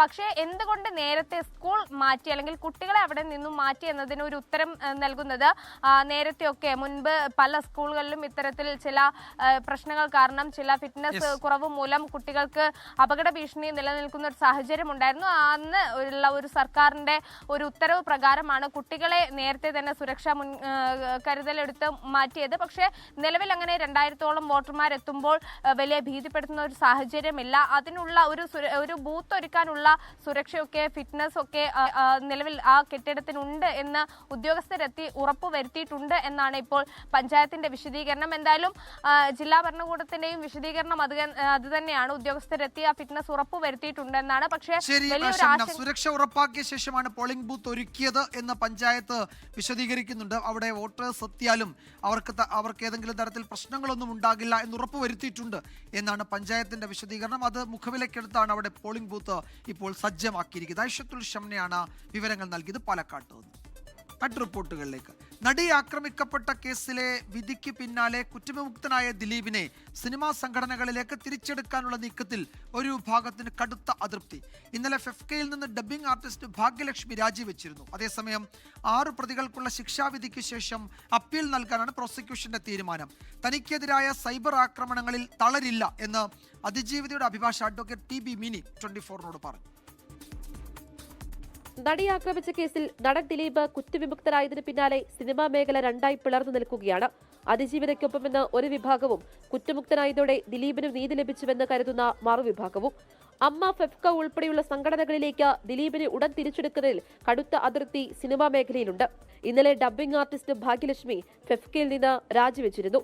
വെള്ളിയാഴ്ചയാണ് കേസിൽ കുറ്റക്കാരെന്ന് കണ്ടെത്തിയ പൾസർ സുനി ഉൾപ്പെടെ 1 മുതൽ 6 വരെ പ്രതികളുടെ ശിക്ഷയിൽ വാദം നടക്കുക. വിധിപ്പകർപ്പ് ലഭിച്ചയുടൻ അപ്പീലുമായി ഹൈക്കോടതിയെ സമീപിക്കാനാണ് പ്രോസിക്യൂഷൻ തീരുമാനം. അന്ന് കോടതിയിൽ നടന്നത് മുൻകൂട്ടി തയ്യാറാക്കിയ തിരക്കഥയായിരുന്നുവെന്ന് അതിജീവിതയുടെ അഭിഭാഷക അഡ്വക്കേറ്റ് TB മിനി 24നോട് പറഞ്ഞു. അയാൾക്കെതിരായിട്ടുള്ളതോ അനുകൂലമായതല്ല, അയാളെ കുറിച്ചുള്ള വിധി പറയണ സമയത്ത് ആക്ച്വലി അവിടെ പടക്കം പൊട്ടി. അപ്പം ഇതൊരു വളരെ പ്രീ പ്ലാൻഡ് ആണെന്ന് നമ്മളൊന്ന് ഇങ്ങനെ തിരിഞ്ഞു നോക്കുമ്പോൾ നമുക്ക് മനസ്സിലാവും. തനിക്കെതിരെ കേസിൽ ഗൂഢാലോചന നടന്നുവെന്ന നിലപാട് ദിലീപ് ആവർത്തിച്ചിരുന്നു. നിയമ നടപടികളുമായി മുന്നോട്ടു പോകാനാണ് ദിലീപിന്റെ നീക്കം. അതുകൊണ്ട് തന്നെ നടി ആക്രമിക്കപ്പെട്ട കേസിൽ വിചാരണ കോടതി ശിക്ഷാവിധിക്ക് ശേഷവും തുടർചലനങ്ങൾ ഉണ്ടാകും. 24 കൊച്ചി. നടിയെ ആക്രമിച്ച കേസിൽ ദിലീപിനെ പിന്തുണച്ചുള്ള UDF കൺവീനർ അടൂർ പ്രകാശിന്റെ പ്രതികരണത്തിൽ വിവാദം തുടരുന്നു. കൂടുതൽ കോൺഗ്രസ് നേതാക്കൾ അടൂർ പ്രകാശിന്റെ പരാമർശം തള്ളി രംഗത്തെത്തി. വിവാദത്തിൽ മാധ്യമങ്ങളെ പഴിക്കുകയാണ് അടൂർ പ്രകാശ്. ദിലീപിനെ പിന്തുണച്ചും അപ്പീൽ പോകാനുള്ള സർക്കാർ തീരുമാനത്തെ പരിഹസിച്ചുമായിരുന്നു UDF കൺവീനർ അടൂർ പ്രകാശിന്റെ പ്രതികരണം. വോട്ടെടുപ്പ് ദിനത്തിൽ അടൂർ പ്രകാശ് നടത്തിയ പരാമർശം അനുചിതമെന്ന അഭിപ്രായമാണ് കോൺഗ്രസ് നേതാക്കൾക്ക്. അടൂർ പ്രകാശിന്റേത് ചെറിയ നാവ് പിഴയെന്ന പ്രതിപക്ഷ നേതാവും പ്രതികരിച്ചു. അടൂർ പ്രകാശ് പറഞ്ഞപ്പോൾ എന്തോ ഒരു സ്ലിപ്പ് ഉണ്ടായെന്ന് തോന്നുന്നു. പിന്നീട് അദ്ദേഹം കറക്റ്റ് ചെയ്തല്ലോ. പ്രസ്താവന വളരെ നിരുത്തരവാദപരമായി എന്നുള്ള കാര്യത്തിൽ തർക്കമില്ല. KPCC അധ്യക്ഷൻ ഉൾപ്പെടെ പരാമർശത്തെ തള്ളിയതിനു പിന്നാലെ പറഞ്ഞത് തിരുത്തി അടൂർ പ്രകാശ് ഇന്നലെ രംഗത്തെത്തിയിരുന്നു. വിവാദങ്ങളിൽ മാധ്യമങ്ങളെ പഴിച്ച് ഇന്നും അടൂർ പ്രകാശിന്റെ പ്രതികരണം. മുഴുവൻ കാര്യങ്ങളും മാധ്യമങ്ങൾ റിപ്പോർട്ട് ചെയ്തില്ല. ചില കാര്യങ്ങൾ മാത്രം എടുത്ത് അവർ റിപ്പോർട്ട് ചെയ്യുകയാണ് ചെയ്തത്. അതേസമയം വേട്ടക്കാരനൊപ്പമാണോ ഇരയ്ക്കൊപ്പമാണോ UDF എന്നത് വ്യക്തമാക്കണമെന്ന് മന്ത്രി V ശിവൻകുട്ടി പറഞ്ഞു. ഈ വിഷയത്തിൽ UDF കൺവീനർ നടത്തിയ പ്രസ്താവന അവരുടെ രാഷ്ട്രീയ പാപ്പരത്വമാണ് ഒഴിവാക്കുന്നത്. ഒരു പാർട്ടിയും 1000 അഭിപ്രായങ്ങളുമാണ് കോൺഗ്രസിനെന്ന് മന്ത്രി PA മുഹമ്മദ് റിയാസ് കുറ്റപ്പെടുത്തി. 24 തിരുവനന്തപുരം. കൊച്ചിയിൽ നടിയെ ആക്രമിച്ച കേസിലെ വിധിയുടെ ഉള്ളടക്കം ചോർന്നു എന്ന ആരോപണത്തിൽ കേരള ഹൈക്കോർട്ട് അഡ്വക്കേറ്റ്സ് അസോസിയേഷൻ പ്രസിഡന്റിനെ തള്ളി അഭിഭാഷക അസോസിയേഷൻ. എക്സിക്യൂട്ടീവ് കമ്മിറ്റിയുടെ അറിവോടെയല്ല ചീഫ് ജസ്റ്റിസിന് പ്രസിഡന്റ് കത്തയച്ചത് എന്ന് അസോസിയേഷൻ അറിയിച്ചു. ജഡ്ജിമാർക്ക് ചോദ്യം ചെയ്യപ്പെടാനാകാത്ത വിശ്വാസ്യതയുണ്ട് എന്നും എക്സിക്യൂട്ടീവ് കമ്മിറ്റി ചൂണ്ടിക്കാട്ടി. ഇപ്പോൾ വരുന്ന ഒരു പ്രധാന റിപ്പോർട്ടിലേക്ക്. വിഴിഞ്ഞം തുറമുഖത്തിന്റെ 2ാം ഘട്ട നിർമ്മാണ ഉദ്ഘാടനം ജനുവരിയിൽ നടക്കും. ഉദ്ഘാടന തീയതി പിന്നീട് തീരുമാനിക്കും. 2028-ൽ 2ാം ഘട്ടത്തിന്റെ നിർമ്മാണം പൂർത്തിയാക്കും. ഉമേഷ് ബാലകൃഷ്ണനാണ് വിശദാംശങ്ങളുമായി തിരുവനന്തപുരത്ത് നിന്ന് ചേരുന്നത്. ഉമേഷ്, വിഴിഞ്ഞം അങ്ങനെ മറ്റൊരു നിർണായക നാഴികക്കല്ല് പിന്നിടാൻ തയ്യാറെടുക്കുകയാണ് അല്ലേ? തീർച്ചയായും 1ാം ഘട്ടം മാർച്ചിൽ പൂർത്തിയാക്കിയിരുന്നു. 2ാം ഘട്ടത്തിന്റെ നിർമ്മാണ പ്രവർത്തനങ്ങൾ ആരംഭിച്ചു. പക്ഷേ തെരഞ്ഞെടുപ്പ് നടക്കുന്നതിനാൽ അതിന്റെ പെരുമാറ്റച്ചട്ടമെല്ലാം നിലനിൽക്കുന്നതിനാൽ ഔദ്യോഗികമായി ഉദ്ഘാടന ചടങ്ങ് നടത്താൻ കഴിഞ്ഞില്ല. എന്തായാലും ഉദ്ഘാടന ചടങ്ങ് 2026 ജനുവരി 2ാം വാരത്തിൽ നടത്താനാണ് ഇപ്പോൾ ധാരണയായിരിക്കുന്നത്. ജനുവരി 2ാം വാരത്തിൽ തീയതി മുഖ്യമന്ത്രിയുടെ ഓഫീസിന്റെ കൂടി അനുമതിയോട് കൂടിയായിരിക്കും തീരുമാനിക്കുക. എന്തായാലും 2ാം ഘട്ടത്തിന്റെ നിർമ്മാണം അത് ഏറ്റവും പ്രതീക്ഷ നൽകുന്നതുമാണ്. ഇപ്പോൾ ഈ 2ാം ഘട്ടത്തിന്റെ നിർമ്മാണം കൂടി പൂർത്തിയാകുമ്പോൾ രാജ്യത്തിന് ഏറ്റവും പ്രധാന മദർഷിപ്പുകളുടെ കേന്ദ്രമായി വിഴിഞ്ഞം മാറുകയും ചെയ്യും. എന്തായാലും 2ാം ഘട്ടത്തിന്റെ നിർമ്മാണ ഉദ്ഘാടനം ജനുവരിയിൽ നടത്തിക്കഴിഞ്ഞാൽ 2028-ൽ നിർമ്മാണം പൂർത്തിയാക്കാനാണ് നിലവിൽ പദ്ധതിയിട്ടിരിക്കുന്നത്. 2028-ൽ നിർമ്മാണം പൂർത്തിയാക്കുന്നതോടുകൂടി തന്നെ ഒരു വർഷം 18,000 മുതൽ 25,000 കോടി രൂപ വരെ വാർഷിക വരുമാനമായി വിഴിഞ്ഞം തുറമുഖം മാറുകയും ചെയ്യും. ഇതിൻ്റെ ഏറ്റവും പ്രധാനം ബെർത്തിൻ്റെ ശേഷിയാണ്. അതാണ് ഇപ്പോൾ 800 മീറ്ററാണ്. അത് 800 മീറ്റർ എന്നുള്ളത് 1200 കൂടി കൂട്ടിച്ചേർക്കും. അതായത് 2000 മീറ്റർ, അതായത് 2 കിലോമീറ്റർ എന്ന നിലയിലേക്ക് ബെർത്തിൻ്റെ നീളം കൂടും. ഒന്നിലധികം മദർഷിപ്പുകൾ ഒരേ സമയം വിഴിഞ്ഞത്ത് എത്തിക്കാൻ കഴിയും, ബെർത്തിൽ എത്തിക്കാൻ കഴിയുമെന്നുള്ളതാണ് ഈ 2ാം ഘട്ടം പൂർത്തിയാകുന്നവരുടെ ഏറ്റവും പ്രധാന ആകർഷണം. ഒപ്പം മറ്റ് ഇൻഫ്രാസ്ട്രക്ചർ മാറ്റങ്ങൾ, ഒപ്പം റെയിൽ കണക്ടിവിറ്റി, ഇവയെല്ലാം ഈ 2ാം ഘട്ടത്തിൻ്റെ ഭാഗമാണ്. അതെല്ലാം ഏറ്റവും പ്രധാനമാണ്. ഹൈവേ റെയിൽ കണക്ടിവിറ്റി അതെല്ലാം വരുമ്പോൾ ചരക്ക് നീക്കം, അത് ഇപ്പോൾ ഏറ്റവും നേരിടുന്ന ഏറ്റവും പ്രധാന പ്രതിസന്ധി ഈ ചരക്ക് നീക്കം തന്നെയാണ്. ഈ ചരക്ക് നീക്കവും ഏറ്റവും സുഗമകരമായ രീതിയിൽ മാറുകയും ചെയ്യും. അങ്ങനെ ഏറ്റവും പ്രധാന സാമ്പത്തിക ശക്തിയായി, ഏറ്റവും പ്രധാന തുറമുഖവുമായി 2028 വിഴിഞ്ഞം മാറുകയും ചെയ്യും. വിജയകുമാർ, 2028-ൽ 2ാം ഘട്ടത്തിന്റെ നിർമ്മാണം പൂർത്തിയാക്കും. ആ ഘട്ടമാകുമ്പോഴേക്കും ഉമേഷ് സൂചിപ്പിച്ചതുപോലെ ഒരു അടിസ്ഥാന സൗകര്യ വികസനം മുഴുവൻ പൂർത്തീകരിച്ച ഒരു സമ്പൂർണ്ണ തുറമുഖമായി ഉയർന്നു വരാൻ വിഴിഞ്ഞത്തിന് എല്ലാ തരത്തിലും കഴിയും എന്നാണ് ഈ ചുരുങ്ങിയ കാലത്തെ പ്രകടനം കൊണ്ട് തന്നെ അത് തെളിയിക്കുകയും വ്യക്തമാക്കുകയും ചെയ്യുന്നത്. ഇനി നോക്കാം ശബരിമല വാർത്തകൾ. ശരണം സന്നിധാനം co powered by Ramesh RG നല്ലെണ്ണ. ആർജിക്കാം നല്ലൊരു പ്രാർത്ഥനാശീലം. കളർ മങ്ങാത്ത വൃത്തി. ലേക്ക് റോൾ കാർ ഷാംപൂ. തരിതരിയായ GRB നെയ്. പ്യുവറാണ്, അത് ഷുവറാണ്. Co sponsored by BLM Kerala, Tamil Nadu, Pondicherry. ശബരിമലയിൽ തീർത്ഥാടകരുടെ തിരക്ക് തുടരുകയാണ്. രാത്രി 8 മണിവരെ 66,132 പേർ ദർശനം നടത്തി. 6,643 പേർ സ്പോട്ട് ബുക്കിംഗ് വഴി ദർശനം നടത്തി. പ്രതിപക്ഷ നേതാവ് VD സതീശൻ ഇന്ന് സന്നിധാനത്തെത്തി. തീർത്ഥാടകരുടെ തിരക്ക് കണക്കിലെടുത്ത് 2 ദിവസമായി രാത്രിയിൽ ദർശന സമയം ദീർഘിപ്പിച്ചിരുന്നു. ഇന്നലെ 20 മിനിറ്റ് വൈകിയാണ് നടയടച്ചത്. ശബരിമല സ്വർണ്ണക്കൊള്ള വിഷയത്തിൽ മുഖ്യമന്ത്രിയുമായി സംവാദത്തിന് തയ്യാറാണെന്ന് പ്രതിപക്ഷ നേതാവ് VD സതീശൻ. തെരഞ്ഞെടുപ്പ് കഴിയും വരെ മുൻ ദേവസ്വം മന്ത്രിയെ ചോദ്യം ചെയ്യാതിരിക്കാൻ സർക്കാർ SITക്ക് മേൽ സമ്മർദ്ദം ചെലുത്തിയെന്നും VD സതീശൻ ആരോപിച്ചു. കേസിൽ മുൻ പ്രതിപക്ഷ നേതാവ് രമേശ് ചെന്നിത്തലയുടെ മൊഴിയെടുക്കുന്നത് SIT മറ്റൊരു ദിവസത്തേക്ക് മാറ്റി. ശബരിമല ദർശനത്തിനെത്തിയപ്പോഴായിരുന്നു സ്വർണ്ണക്കൊള്ള വിഷയത്തിൽ തുറന്ന സംവാദത്തിന് തയ്യാറാണെന്ന പ്രതിപക്ഷ നേതാവ് VD സതീശന്റെ പ്രതികരണം. ദേവസ്വം ബോർഡ് പ്രസിഡന്റിന്റെയും പ്രസിഡന്റുമാരുടെയും മെമ്പർമാരുടെയും എല്ലാവരുടെയും മൊഴിയെടുക്കണം. ഇപ്പൊ പോയ ദേവസ്വം ബോർഡ് പ്രസിഡന്റിനെ വിളിച്ച് ചോദ്യം ചെയ്യണം. കാരണം രണ്ടാമത് ഇത് അടിച്ചു മാറ്റാൻ പോയ ആളാണ്. മുൻ Devaswom board president PS Prasanth, A Padmakumar board പ്രസിഡന്റായിരുന്ന കാലത്തെ ബോർഡ് അംഗങ്ങൾ തുടങ്ങിയവരെ SIT വിശദമായി ചോദ്യം ചെയ്യണമെന്നും ഇവരുടെ സാമ്പത്തിക സ്ഥിതി പരിശോധിക്കണമെന്നും VD സതീശൻ ആവശ്യപ്പെട്ടു. ശബരിമലയിലെ സ്വർണം കോടീശ്വരന് വിറ്റു എന്ന് ആദ്യം പറഞ്ഞത് താനാണെന്നും VD സതീശൻ. അതേസമയം SIT ഉദ്യോഗസ്ഥന്റെ അസൌകര്യത്തെ തുടർന്ന് സ്വർണ്ണക്കൊള്ളയിൽ മുൻ പ്രതിപക്ഷ നേതാവ് രമേശ് ചെന്നിത്തലയുടെ മൊഴിയെടുക്കുന്നത് മറ്റൊരു ദിവസത്തേക്ക് മാറ്റി. സ്വർണ്ണക്കൊള്ളയിൽ രാജ്യാന്തര പുരാവസ്തു മാഫിയയ്ക്ക് ബന്ധമുണ്ടെന്ന വെളിപ്പെടുത്തലിലാണ് രമേശ് ചെന്നിത്തലയുടെ മൊഴിയെടുക്കാൻ SIT തീരുമാനിച്ചത്. അദ്ദേഹം ഒരു വ്യവസായിയാണ്, ഇന്ത്യക്ക് വെളിയിൽ ജോലി ചെയ്യുന്ന വ്യവസായം നടത്തുന്ന ആളാണ്. അപ്പം അദ്ദേഹത്തിന് ഇതുമായി ബന്ധപ്പെട്ട വിവരങ്ങളുണ്ടെന്ന് പറയുമ്പോൾ സ്വാഭാവികമായിട്ടും നമ്മളെന്തിനാണത് മറച്ചു വെക്കുന്നത്? സ്വർണ്ണപ്പാളിയുമായി ബന്ധപ്പെട്ട 500 കോടിയുടെ ഇടപാടാണ് അന്താരാഷ്ട്ര കരിഞ്ചന്തയിൽ നടന്നതെന്നായിരുന്നു ചെന്നിത്തലയുടെ വെളിപ്പെടുത്തൽ. തിരുവനന്തപുരം ബ്യൂറോയ്ക്കൊപ്പം 24 സന്നിധാനം.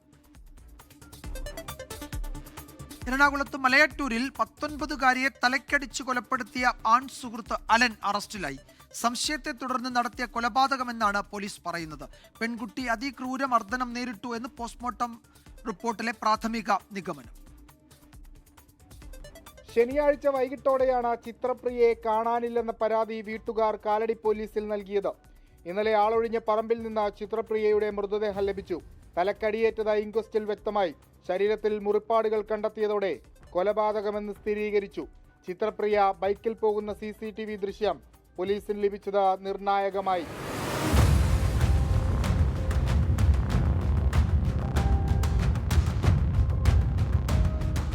അലനെ കസ്റ്റഡിയിലെടുത്ത് ചോദ്യം ചെയ്തതോടെ കുറ്റം സമ്മതിച്ചു. ചിത്രപ്രിയയ്ക്ക് മറ്റൊരാളുമായി ബന്ധമുണ്ടെന്ന സംശയമാണ് കല്ലുകൊണ്ട് തലക്കടിച്ച് കൊലപ്പെടുത്താൻ കാരണമെന്ന് അലൻ പോലീസിനോട് പറഞ്ഞു. ചിത്രപ്രിയയുടെ തലയിൽ ഒന്നിലധികം ക്ഷതമേറ്റ പാടുകളുണ്ട്. ആന്തരിക രക്തസ്രാവവും മരണത്തിന് കാരണമായെന്നാണ് പോസ്റ്റ്മോർട്ടത്തിലെ പ്രാഥമിക കണ്ടെത്തൽ. CCTVയിൽ മറ്റു 2 യുവാക്കളുടെ കൂടി ദൃശ്യങ്ങൾ ലഭിച്ചെങ്കിലും അവർക്ക് കൊലപാതകവുമായി ബന്ധമില്ലെന്നാണ് പ്രാഥമിക നിഗമനം. ബംഗളൂരുവിൽ ഏവിയേഷൻ വിദ്യാർത്ഥിനിയായിരുന്നു ചിത്രപ്രിയ. 24 കൊച്ചി. പ്രൈം ടൈമിലേക്ക് വീണ്ടും സ്വാഗതം. ഇനി ഇന്നത്തെ പ്രധാനപ്പെട്ട ഹെഡ്ലൈൻസ് തലക്കെട്ടുകൾ നമുക്ക് പരിശോധിക്കാം. News express. തദ്ദേശ തെരഞ്ഞെടുപ്പിന്റെ 2ാം ഘട്ട വോട്ടെടുപ്പ് നാളെ. തൃശൂർ മുതൽ കാസർഗോഡ് വരെയുള്ള 7 ജില്ലകൾ പോളിംഗ് ബൂത്തിൽ. വോട്ട് ചെയ്യുന്ന ദൃശ്യം ചിത്രീകരിച്ച് സോഷ്യൽ മീഡിയയിൽ പ്രചരിപ്പിച്ച യൂത്ത് കോൺഗ്രസ് നേതാവിനെതിരെ കേസെടുത്ത് നെടുമങ്ങാട് പോലീസ്. പിന്നെ മുഖ്യമന്ത്രി കുറെ ചോദ്യങ്ങൾ എന്നോട് ചോദിച്ചിട്ടുണ്ട്. ഞാൻ മുഖ്യമന്ത്രിയുമായിട്ടൊരു തുറന്ന സംവാദത്തിന് തയ്യാറാണ്. ഞാൻ മുഖ്യമന്ത്രിയെയും വെല്ലുവിളിക്കുന്നൊന്നുമില്ല. പക്ഷെ ഞാൻ മുഖ്യമന്ത്രിയുമായി അദ്ദേഹം പറഞ്ഞ എല്ലാ കാര്യങ്ങൾക്കും ഒരു തുറന്ന സംവാദത്തിന് തയ്യാറാണ്. ദേവസ്വം ബോർഡ് പ്രസിഡന്റിന്റെയും പ്രസിഡന്റുമാരുടെയും മെമ്പർമാരുടെയും എല്ലാവരുടെയും മൊഴിയെടുക്കണം. പ്രതിപക്ഷം വികസന വിരുദ്ധരെന്ന മുഖ്യമന്ത്രിയുടെ ആരോപണത്തിൽ സംവാദത്തിന് തയ്യാറെന്ന് പ്രതിപക്ഷ നേതാവ്. 2ാമത്തെ ബലാത്സംഗ കേസിൽ രാഹുൽ മാങ്കൂട്ടത്തിൽ MLAക്ക് ഉപാധികളുടെ മുൻകൂർ ജാമ്യം. അറസ്റ്റ് ചെയ്താൽ ജാമ്യത്തിൽ വിടണം. എല്ലാ തിങ്കളാഴ്ചകളിലും അന്വേഷണ ഉദ്യോഗസ്ഥന് മുന്നിൽ ഹാജരാകണം. പരാതി ഗൗരവതരമെന്നും ഉന്നയിക്കുന്നതിൽ കാലതാമസം ഉണ്ടായെന്നും ഉത്തരവിൽ പരാമർശം. ഹൈക്കോടതിയെ സമീപിക്കാൻ പ്രോസിക്യൂഷൻ.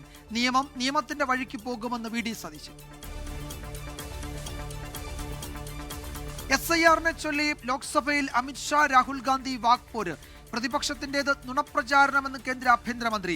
നിയമവിരുദ്ധമായി നുഴഞ്ഞു കയറിയവരെ പട്ടികയിൽ നിന്ന് പുറത്താക്കിയെന്ന് അമിത്ഷാ. SIR पर इस सदन पे चर्चा नहीं हो सकती क्योंकि गहन पुनर्निरीक्षण की जिम्मेदारी भारत के चुनाव आयोग की है और कुछ सवाल खड़े किए जाएंगे तो इसका जवाब कौन देगा? मान्यवर, जब उन्होंने कहा कि हम चुनाव सुधार पर चर्चा करने के लिए तैयार है, हम तुरंत मान गए और आज चुनाव सुधार पर ही चर्चा हुई. വോട്ടുചോരിയിൽ കേന്ദ്രം ചർച്ചയ്ക്ക് തയ്യാറുണ്ടോ എന്ന് Rahul Gandhi. Let us have a debate on my press conference. Yes. Let us go. Yes. Let us have very good idea. Let us have a debate on my press conference. Amit Shah ji, I challenge you to have a debate on the 3 press conferences. വോട്ടുകൊള്ളയ്ക്കെതിരെ വലിയ മുന്നേറ്റം ഉണ്ടാകുമെന്ന് KC Venugopal. Ernakulam മലയാറ്റൂരിലെ 19-കാരി ചിത്രപ്രിയയുടേത് ക്രൂര കൊലപാതകമെന്ന് police. മരണകാരണമായത് തലക്കേറ്റ പരിക്കും ആന്തരിക രക്തസ്രാവവും. ആൺസുഹൃത്ത് Allen അറസ്റ്റിൽ. പ്രതി കുറ്റം സമ്മതിച്ചു. കൊലപാതകത്തിലേക്ക് നയിച്ചത് സംശയത്തെ തുടർന്നുള്ള തർക്കം. നടിയെ ആക്രമിച്ച കേസിലെ വിധിയുടെ ഉള്ളടക്കം ചോർന്നെന്ന ആരോപണത്തിൽ അഡ്വക്കേറ്റ്സ് അസോസിയേഷൻ പ്രസിഡന്റിനെ തള്ളി സംഘടന. ചീഫ് ജസ്റ്റിസിന് പ്രസിഡന്റ് കത്തയച്ചത് അസോസിയേഷന്റെ അറിവോടെ അല്ലെന്ന് എക്സിക്യൂട്ടീവ് കമ്മിറ്റി. ദിലീപിനെ പിന്തുണച്ച് അടൂർ പ്രകാശിനെ തള്ളി കൂടുതൽ കോൺഗ്രസ് നേതാക്കൾ. എതിരാളികൾക്ക് ആയുധം നൽകിയെന്ന് K മുരളീധരൻ.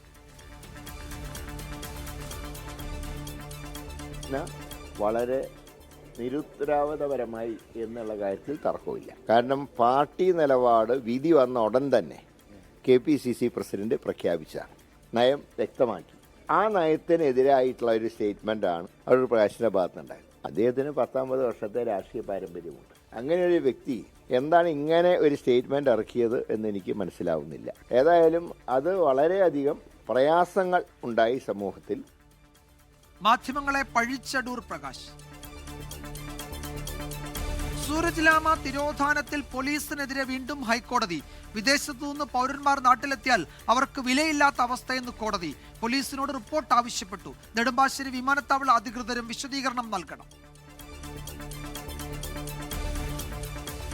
ഇൻഡിഗോ വിമാന പ്രതിസന്ധിയിൽ കേന്ദ്ര സർക്കാരിനെ രൂക്ഷമായി വിമർശിച്ച് ഡൽഹി ഹൈക്കോടതി. സർക്കാർ ഇടപെടൽ വൈകിയെന്ന് കോടതി. ഇൻഡിഗോ പ്രവർത്തനങ്ങൾ നിരീക്ഷിക്കാൻ 8-അംഗ മേൽനോട്ട സംഘത്തെ നിയോഗിച്ച് DGCA.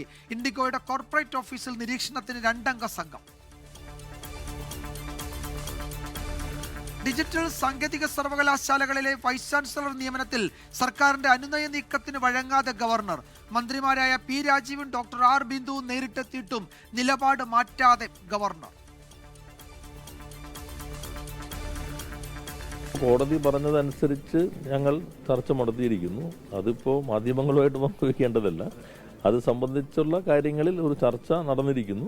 ഗവൺമെൻറ് ചർച്ച ചെയ്യുന്നു, ചാൻസലറുമായി ചർച്ച ചെയ്യുന്നു. അത്തരം കാര്യങ്ങൾ സമവായത്തോടുകൂടി പോകാനാണ് സർക്കാർ എപ്പോഴും ശ്രമിക്കുന്നത്. സുപ്രീം കോടതി വിധിയിൽ പ്രയോറിറ്റി നിശ്ചയിക്കാനുള്ള അധികാരം ഉള്ളത് മുഖ്യമന്ത്രിക്കാണ്. എന്നാൽ സുപ്രീം കോടതി വിധിയിൽ മുഖ്യമന്ത്രിക്ക് ആ പാനലിൽ തന്നെ ഏതെങ്കിലും വിയോജിപ്പുണ്ടെങ്കിൽ അത് ചാൻസലറുടെ ശ്രദ്ധയിൽപ്പെടുത്താം. മന്ത്രിമാർ ലോക് ഭവനിലെത്തി ഗവർണറെ കണ്ടത് വിഷയം നാളെ സുപ്രീം കോടതി പരിഗണിക്കാനിരിക്കും. രാഷ്ട്രപതി ദ്രൗപദി മുർമു നാളെ മണിപ്പൂരിൽ. 2 ദിവസത്തെ സന്ദർശനത്തിനിടെ നിരവധി വികസന പദ്ധതികൾക്ക് തറക്കല്ലിടും. വെള്ളിയാഴ്ച നൂബിലാൽ മെമ്മോറിയൽ കോംപ്ലക്സ് സന്ദർശിക്കുന്ന രാഷ്ട്രപതി വനിതാ പോരാളികൾക്ക് ആദരമർപ്പിക്കും. രാഷ്ട്രപതിയായ ശേഷമുള്ള ദ്രൗപദി മുർമുവിന്റെ ആദ്യ മണിപ്പൂർ സന്ദർശനം. ICC ഏകദിന റാങ്കിങ്ങിൽ 1-ാം സ്ഥാനം നിലനിർത്തി രോഹിത് ശർമ്മ. 2-ാം സ്ഥാനത്തേക്ക് കുതിച്ചെത്തി വിരാട് കോഹ്ലി. സൂപ്പർ താരങ്ങൾക്ക് തുണയായത് ദക്ഷിണാഫ്രിക്കയ്ക്കെതിരായ മികച്ച പ്രകടനം. തദ്ദേശ തെരഞ്ഞെടുപ്പിന്റെ ആദ്യഘട്ടത്തിൽ 71% പോളിംഗ്. കൂടുതൽ എറണാകുളത്തും കുറവ് പത്തനംതിട്ടയിലും. ആത്മവിശ്വാസം പ്രകടിപ്പിക്കുമ്പോഴും അടിയൊഴുക്കുകളിൽ മുന്നണികളിൽ ആശങ്ക. കേന്ദ്രമന്ത്രി സുരേഷ് ഗോപി തിരുവനന്തപുരത്ത് വോട്ട് ചെയ്തത് ചട്ടലംഘനമെന്ന് CPIയും കോൺഗ്രസും. തിരുവനന്തപുരം കോർപ്പറേഷനിൽ ഭരണം പിടിക്കുന്ന അവകാശവാദവുമായി മുന്നണികൾ. സമാധാനത്തിനുള്ള നൊബേൽ സമ്മാനം ഏറ്റുവാങ്ങാൻ എത്താതെ വെനിസ്വേലൻ പ്രതിപക്ഷ നേതാവും ജനാധിപത്യ പ്രവർത്തകയുമായ മറിയ കൊറീന മച്ചാഡോ. പുരസ്കാരം ഏറ്റുവാങ്ങി മകൾ അന്ന കൊറീന സോസ മച്ചാഡോ. വേദിയിൽ വികാര നിർഭര പ്രസംഗം. I received a mandate, a responsibility that transcended any individual ambition. I felt humbled and profoundly aware the weight with which I had been entrusted. Threatened by that truth, though, the regime prohibited me from running for president.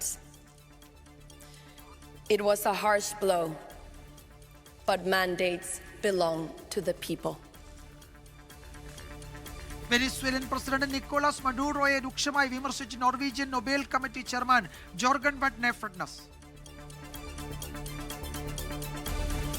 Goa നിശ ക്ലബിലുണ്ടായ തീപിടുത്തത്തിൽ മുൻകൂർ ജാമ്യം തേടി ഉടമകൾ. ലുത്ര സഹോദരന്മാരുടെ ജാമ്യാപേക്ഷ ഡൽഹി രോഹിണി കോടതി നാളെ പരിഗണിക്കും. സമഗ്ര അന്വേഷണ റിപ്പോർട്ട് 8 ദിവസത്തിനകം ലഭിക്കുമെന്ന് ഗോവ മുഖ്യമന്ത്രി പ്രമോദ് സാവന്ത്. മരിച്ചവരുടെ കുടുംബങ്ങൾക്ക് ധനസഹായമായി ഇതുവരെ കൈമാറിയത് 85 ലക്ഷം രൂപ.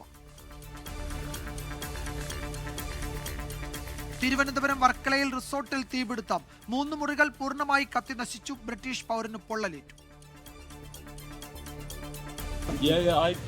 The building was on fire. I came out of my room and there was fire all around my door. And I just panicked and got my phone and I had to break down the fence to get out because everything was on fire. I kind of burned my hand a bit. And some plastic. കയ്യിൽ പൊള്ളിട്ടുണ്ട് കേട്ടോ. Plastic വീണപ്പോൾ തന്നെ ഓടി. That was plastic. And then I had to break the wall down because everything was on fire. Fire force തീ അണച്ചത് മണിക്കൂറുകൾ നീണ്ട പരിശ്രമത്തിനൊടുവിൽ. എറണാകുളം ഇടയാർ വ്യവസായ മേഖലയിൽ തീപിടുത്തമുണ്ടായത് ലക്ഷ്മി ടിംബേഴ്സ് പ്ലൈവുഡ് നിർമ്മാണ യൂണിറ്റിൽ. ഷോർട്ട് സർക്യൂട്ട് എന്ന് നിഗമനം. 5 യൂണിറ്റ് ഫയർഫോഴ്സ് എത്തി തീ അണച്ചു. പത്തനംതിട്ട തിരുവല്ല വളഞ്ഞവട്ടത്ത് വിരണ്ടോടിയ പോത്ത് 7 പേരെ കുത്തി പരിക്കേൽപ്പിച്ചു. വിരണ്ടോടിയത് വീട്ടിൽ വളർത്തുന്ന പോത്ത്.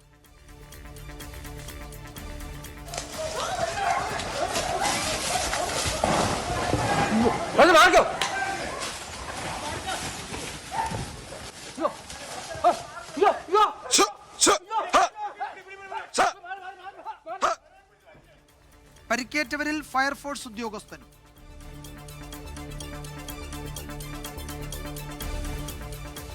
RSS അനുകൂല സംഘടനയുടെ സവർക്കർ പുരസ്കാരം സ്വീകരിക്കില്ലെന്ന് ഡോക്ടർ ശശി തരൂർ MP. നിലപാട് വ്യക്തമാക്കിയത് കോൺഗ്രസ് നേതാക്കളുടെ പരസ്യ എതിർപ്പിനിടെ. അവാർഡ് നൽകാൻ തരൂരിനേക്കാൾ യോഗ്യനായ മറ്റൊരു വ്യക്തിയില്ലെന്ന് HRDS. വിവാദത്തിൽ ഹൈക്കമാൻഡിനും കടുത്ത അതൃപ്തി. സവർക്കർ പുരസ്കാരം വാങ്ങാൻ യോഗ്യരായവർ കോൺഗ്രസിൽ വേറെയുമുണ്ടെന്ന് പരിഹസിച്ച് മന്ത്രി PA മുഹമ്മദ് റിയാസ്. മുണ്ടക്കൈ ചൂരൽമല ഉരുൾപൊട്ടൽ ദുരന്തബാധിതർക്കായി കോൺഗ്രസ് പ്രഖ്യാപിച്ച വീടുകളുടെ നിർമ്മാണം ഈ മാസം തുടങ്ങുമെന്ന് T. സിദ്ദിഖ് MLA. രജിസ്ട്രേഷൻ നടപടികൾ പുരോഗമിക്കുകയാണെന്നും സ്ഥലം എവിടെയെന്ന് രജിസ്ട്രേഷന് ശേഷം വ്യക്തമാക്കുമെന്നും MLA. പൂർത്തിയാകും. ഈ മാസം തന്നെ കോൺഗ്രസ് ഭവന പദ്ധതിയുടെ തുടക്കം കുറിക്കും. സ്ഥലം ഞങ്ങൾ കണ്ടെത്തി, സ്ഥലത്തിന്റെ അഡ്വാൻസ് കൊടുത്തു. ഞങ്ങൾ അതിന്റെ ലീഗലായിട്ടുള്ള എല്ലാ ഫോർമാലിറ്റീസും ഞങ്ങൾ പൂർത്തീകരിച്ചു. ഞങ്ങൾ അതിന്റെ നടപടികൾ, അതിന്റെ കോണ്ടൂർ മാപ്പിംഗ് പൂർത്തീകരിച്ച് അതിന്റെ ഡിസൈനിങ്ങിന് വേണ്ടി ഒരു വലിയ ടീമിനെ ഏൽപ്പിച്ചു. Janashabdam action committee chairman Naseer ആലക്കലിന്റെ CPM പ്രവേശനം രാഷ്ട്രീയ കോമാളിത്തമെന്ന് കോൺഗ്രസ് ജില്ലാ നേതൃത്വം. UEFA ചാമ്പ്യൻസ് ലീഗിൽ ഇന്ന് Real Madrid Manchester city glamour പോരാട്ടം. റയൽ പരിശീലകൻ സാബി അലൻസോയ്ക്ക് മത്സരഫലം നിർണായകം. PSG ആഴ്സണൽ ടീമുകളും ഇന്ന് കളത്തിൽ. DMK-ക്കെതിരെ അതിരൂക്ഷ വിമർശനവുമായി AIADMK. തമിഴ്നാട്ടിൽ എല്ലാ മേഖലകളിലും അഴിമതിയെന്ന് ജനറൽ സെക്രട്ടറി എടപ്പാടി പളനിസ്വാമി. തെരഞ്ഞെടുപ്പ് സഖ്യം സംബന്ധിച്ച് ചർച്ചകൾക്കായി എടപ്പാടി പളനിസ്വാമിക്ക് പൂർണ്ണ ചുമതല നൽകി പാർട്ടി ജനറൽ കൗൺസിൽ യോഗം. മധുര, കോയമ്പത്തൂർ മെട്രോ പദ്ധതികൾക്ക് കേന്ദ്ര സർക്കാർ അനുമതി നൽകണമെന്ന് AIADMK. കോഴിക്കോട് നഗരഹൃദയത്തിലെ ആളൊഴിഞ്ഞ പറമ്പിൽ കഞ്ചാവ് ചെടികൾ 17 കഞ്ചാവ് ചെടികൾ കണ്ടെത്തി. എക്സൈസ് പരിശോധന രഹസ്യ വിവരത്തെ തുടർന്ന് കഞ്ചാവ് വളർത്തിയവരെ കണ്ടെത്താൻ ശ്രമം തുടങ്ങി. കശുവണ്ടി വികസന കോർപ്പറേഷൻ അഴിമതി കേസിലെ കോടതിയലക്ഷ്യ ഹർജി ഈ മാസം 17 പരിഗണിക്കും. സർക്കാരിനായി ഡയറക്ടർ ജനറൽ ഓഫ് പ്രോസിക്യൂഷൻ ഹൈക്കോടതിയിൽ നേരിട്ട് ഹാജരാകും. INTUC സംസ്ഥാന പ്രസിഡന്റ് R. ചന്ദ്രശേഖരൻ പ്രതിയായ കേസിൽ പ്രോസിക്യൂഷൻ അനുമതി നൽകാത്ത സർക്കാരിന് ഹൈക്കോടതിയിൽ നിന്ന് ഏറ്റുവാങ്ങേണ്ടി വന്നതും അതിരൂക്ഷ വിമർശനം. കിഴക്കമ്പലത്ത് വോട്ടെടുപ്പ് ദിനത്തിലുണ്ടായ സംഘർഷത്തിൽ PV ശ്രീനിജിന് MLA-ക്കെതിരെ 2020. കോൺഗ്രസും CPIM-ഉം ഒത്തുകളിച്ചെന്നും പിന്നിൽ PV ശ്രീനിജിനെന്നും സാബു M. ജേക്കബ്. എന്നെ ആക്രമിക്കാനുള്ള ശ്രമം നടന്നു, എൻ്റെ കുടുംബത്തെ ആക്രമിക്കാനായിട്ട് ശ്രമം നടന്നു. അതിനുശേഷമാണ് മാധ്യമങ്ങൾക്ക് നേരെ പാഞ്ഞെടുത്തത് ഇവര്. കാരണം അവരുടെ അജണ്ട, അവരുടെ പദ്ധതി തകർന്നു എന്ന് മനസ്സിലായപ്പോൾ ആ പക മുഴുവൻ മാധ്യമങ്ങളോടായി. കുന്നത്തുനാടിലെ കോൺഗ്രസിനെ നിയന്ത്രിക്കുന്നതും CPM-നെ നിയന്ത്രിക്കുന്നതും ഈ പറയുന്ന ശ്രീനിജൻ MLA തന്നെയാണത്. ആരോപണം തള്ളി PV ശ്രീനിജൻ. അധിപതി എന്ന് പറയുന്നത് സാബു ജേക്കബാണ്. സാബു ജേക്കബ് തീരുമാനിക്കുന്ന കാര്യങ്ങൾ നടപ്പിലാക്കുന്നു. സർക്കാരിൻ്റെ ഔദ്യോഗിക സംവിധാനം വരെ, അതായത് പഞ്ചായത്തിൻ്റെ ഔദ്യോഗിക സംവിധാനം വരെ സാബു ജേക്കബ് ഹൈജാക്ക് ചെയ്യുന്നതായിട്ടാണ് നമുക്ക് മനസ്സിലാക്കാൻ കഴിയുന്നത്. അതിനെതിരെ പ്രതികരിക്കുക എന്നുള്ളത് അവിടുത്തെ MLA എന്നുള്ള ഇതിൽ ഞാൻ കൃത്യമായിട്ട് ചെയ്തു പോരുന്ന കാര്യങ്ങളാണ്. 2020 BJP-യുടെ നഴ്സറി സ്കൂളെന്ന് മറുപടി. കൊല്ലം മൈലക്കാട് ദേശീയപാത തകർന്ന സംഭവത്തിൽ അന്വേഷണ റിപ്പോർട്ട് കൈമാറി. ചതുപ്പ്, പാടം മേഖലകളിൽ വിശദ പഠനം വേണമെന്ന് സംയുക്ത അന്വേഷണ സമിതി. പാടങ്ങൾ മണ്ണിട്ട് നികത്തി പാത നിർമ്മിച്ച മേഖലകളിൽ വിശദമായ പരിശോധനയ്ക്ക് നിർദ്ദേശം. ചതുപ്പ് നിലങ്ങളിൽ ആർച്ച് രൂപത്തിലുള്ള നിർമ്മാണങ്ങൾ വേണമെന്നും സമിതിയുടെ ശുപാർശ. അമേരിക്ക സുരക്ഷ ഉറപ്പാക്കിയാൽ യുക്രൈനിൽ പ്രസിഡന്റ് തെരഞ്ഞെടുപ്പ് നടത്താൻ തയ്യാറെന്ന് വ്ളോദിമിർ സെലൻസ്കി. 3 മാസത്തിനുള്ളിൽ തെരഞ്ഞെടുപ്പ് നടത്താൻ തയ്യാർ. പ്രഖ്യാപനം റഷ്യയുമായുള്ള യുദ്ധം മറയാക്കി തെരഞ്ഞെടുപ്പ് ഒഴിവാക്കാൻ സെലൻസ്കി ശ്രമിക്കുന്നു എന്ന ട്രംപിന്റെ ആരോപണത്തിന് പിന്നാലെ സെലൻസ്കിയുടെ ഭരണകാലാവധി അവസാനിച്ചത് കഴിഞ്ഞ വർഷം. റഷ്യൻ, ചൈനീസ് യുദ്ധവിമാനങ്ങൾ വ്യോമാതിർത്തി ലംഘിച്ചതിൽ പ്രതിഷേധമറിയിച്ച് ജപ്പാനും ദക്ഷിണ കൊറിയയും. രാജ്യസുരക്ഷയ്ക്ക് നേരെയുള്ള വെല്ലുവിളിയെന്ന് ജപ്പാൻ. യുദ്ധവിമാനങ്ങൾ അതിർത്തി ലംഘിച്ചു പറന്നത് ചൈന റഷ്യ സംയുക്ത സൈനിക അഭ്യാസത്തിന് പിന്നാലെ. തായ്ലൻഡ്, കംബോഡിയ അതിർത്തി തർക്കത്തിൽ ഇന്നലെ മാത്രം മരിച്ചത് 9 പേർ. ഞായറാഴ്ച രാത്രി ഇരു രാജ്യങ്ങളും തമ്മിൽ വീണ്ടും സംഘർഷം ആരംഭിച്ചതിനു ശേഷം മരിച്ചവരുടെ എണ്ണം 48ആയി. 68 പേർക്ക് പരിക്കാം. ജൂലൈയിൽ ഉണ്ടായ സംഘർഷത്തെ തുടർന്ന് സമാധാന കരാറിൽ ഒപ്പിട്ടത് അമേരിക്കൻ പ്രസിഡന്റ് ഡൊണാൾഡ് ട്രംപിന്റെ മധ്യസ്ഥതയിൽ.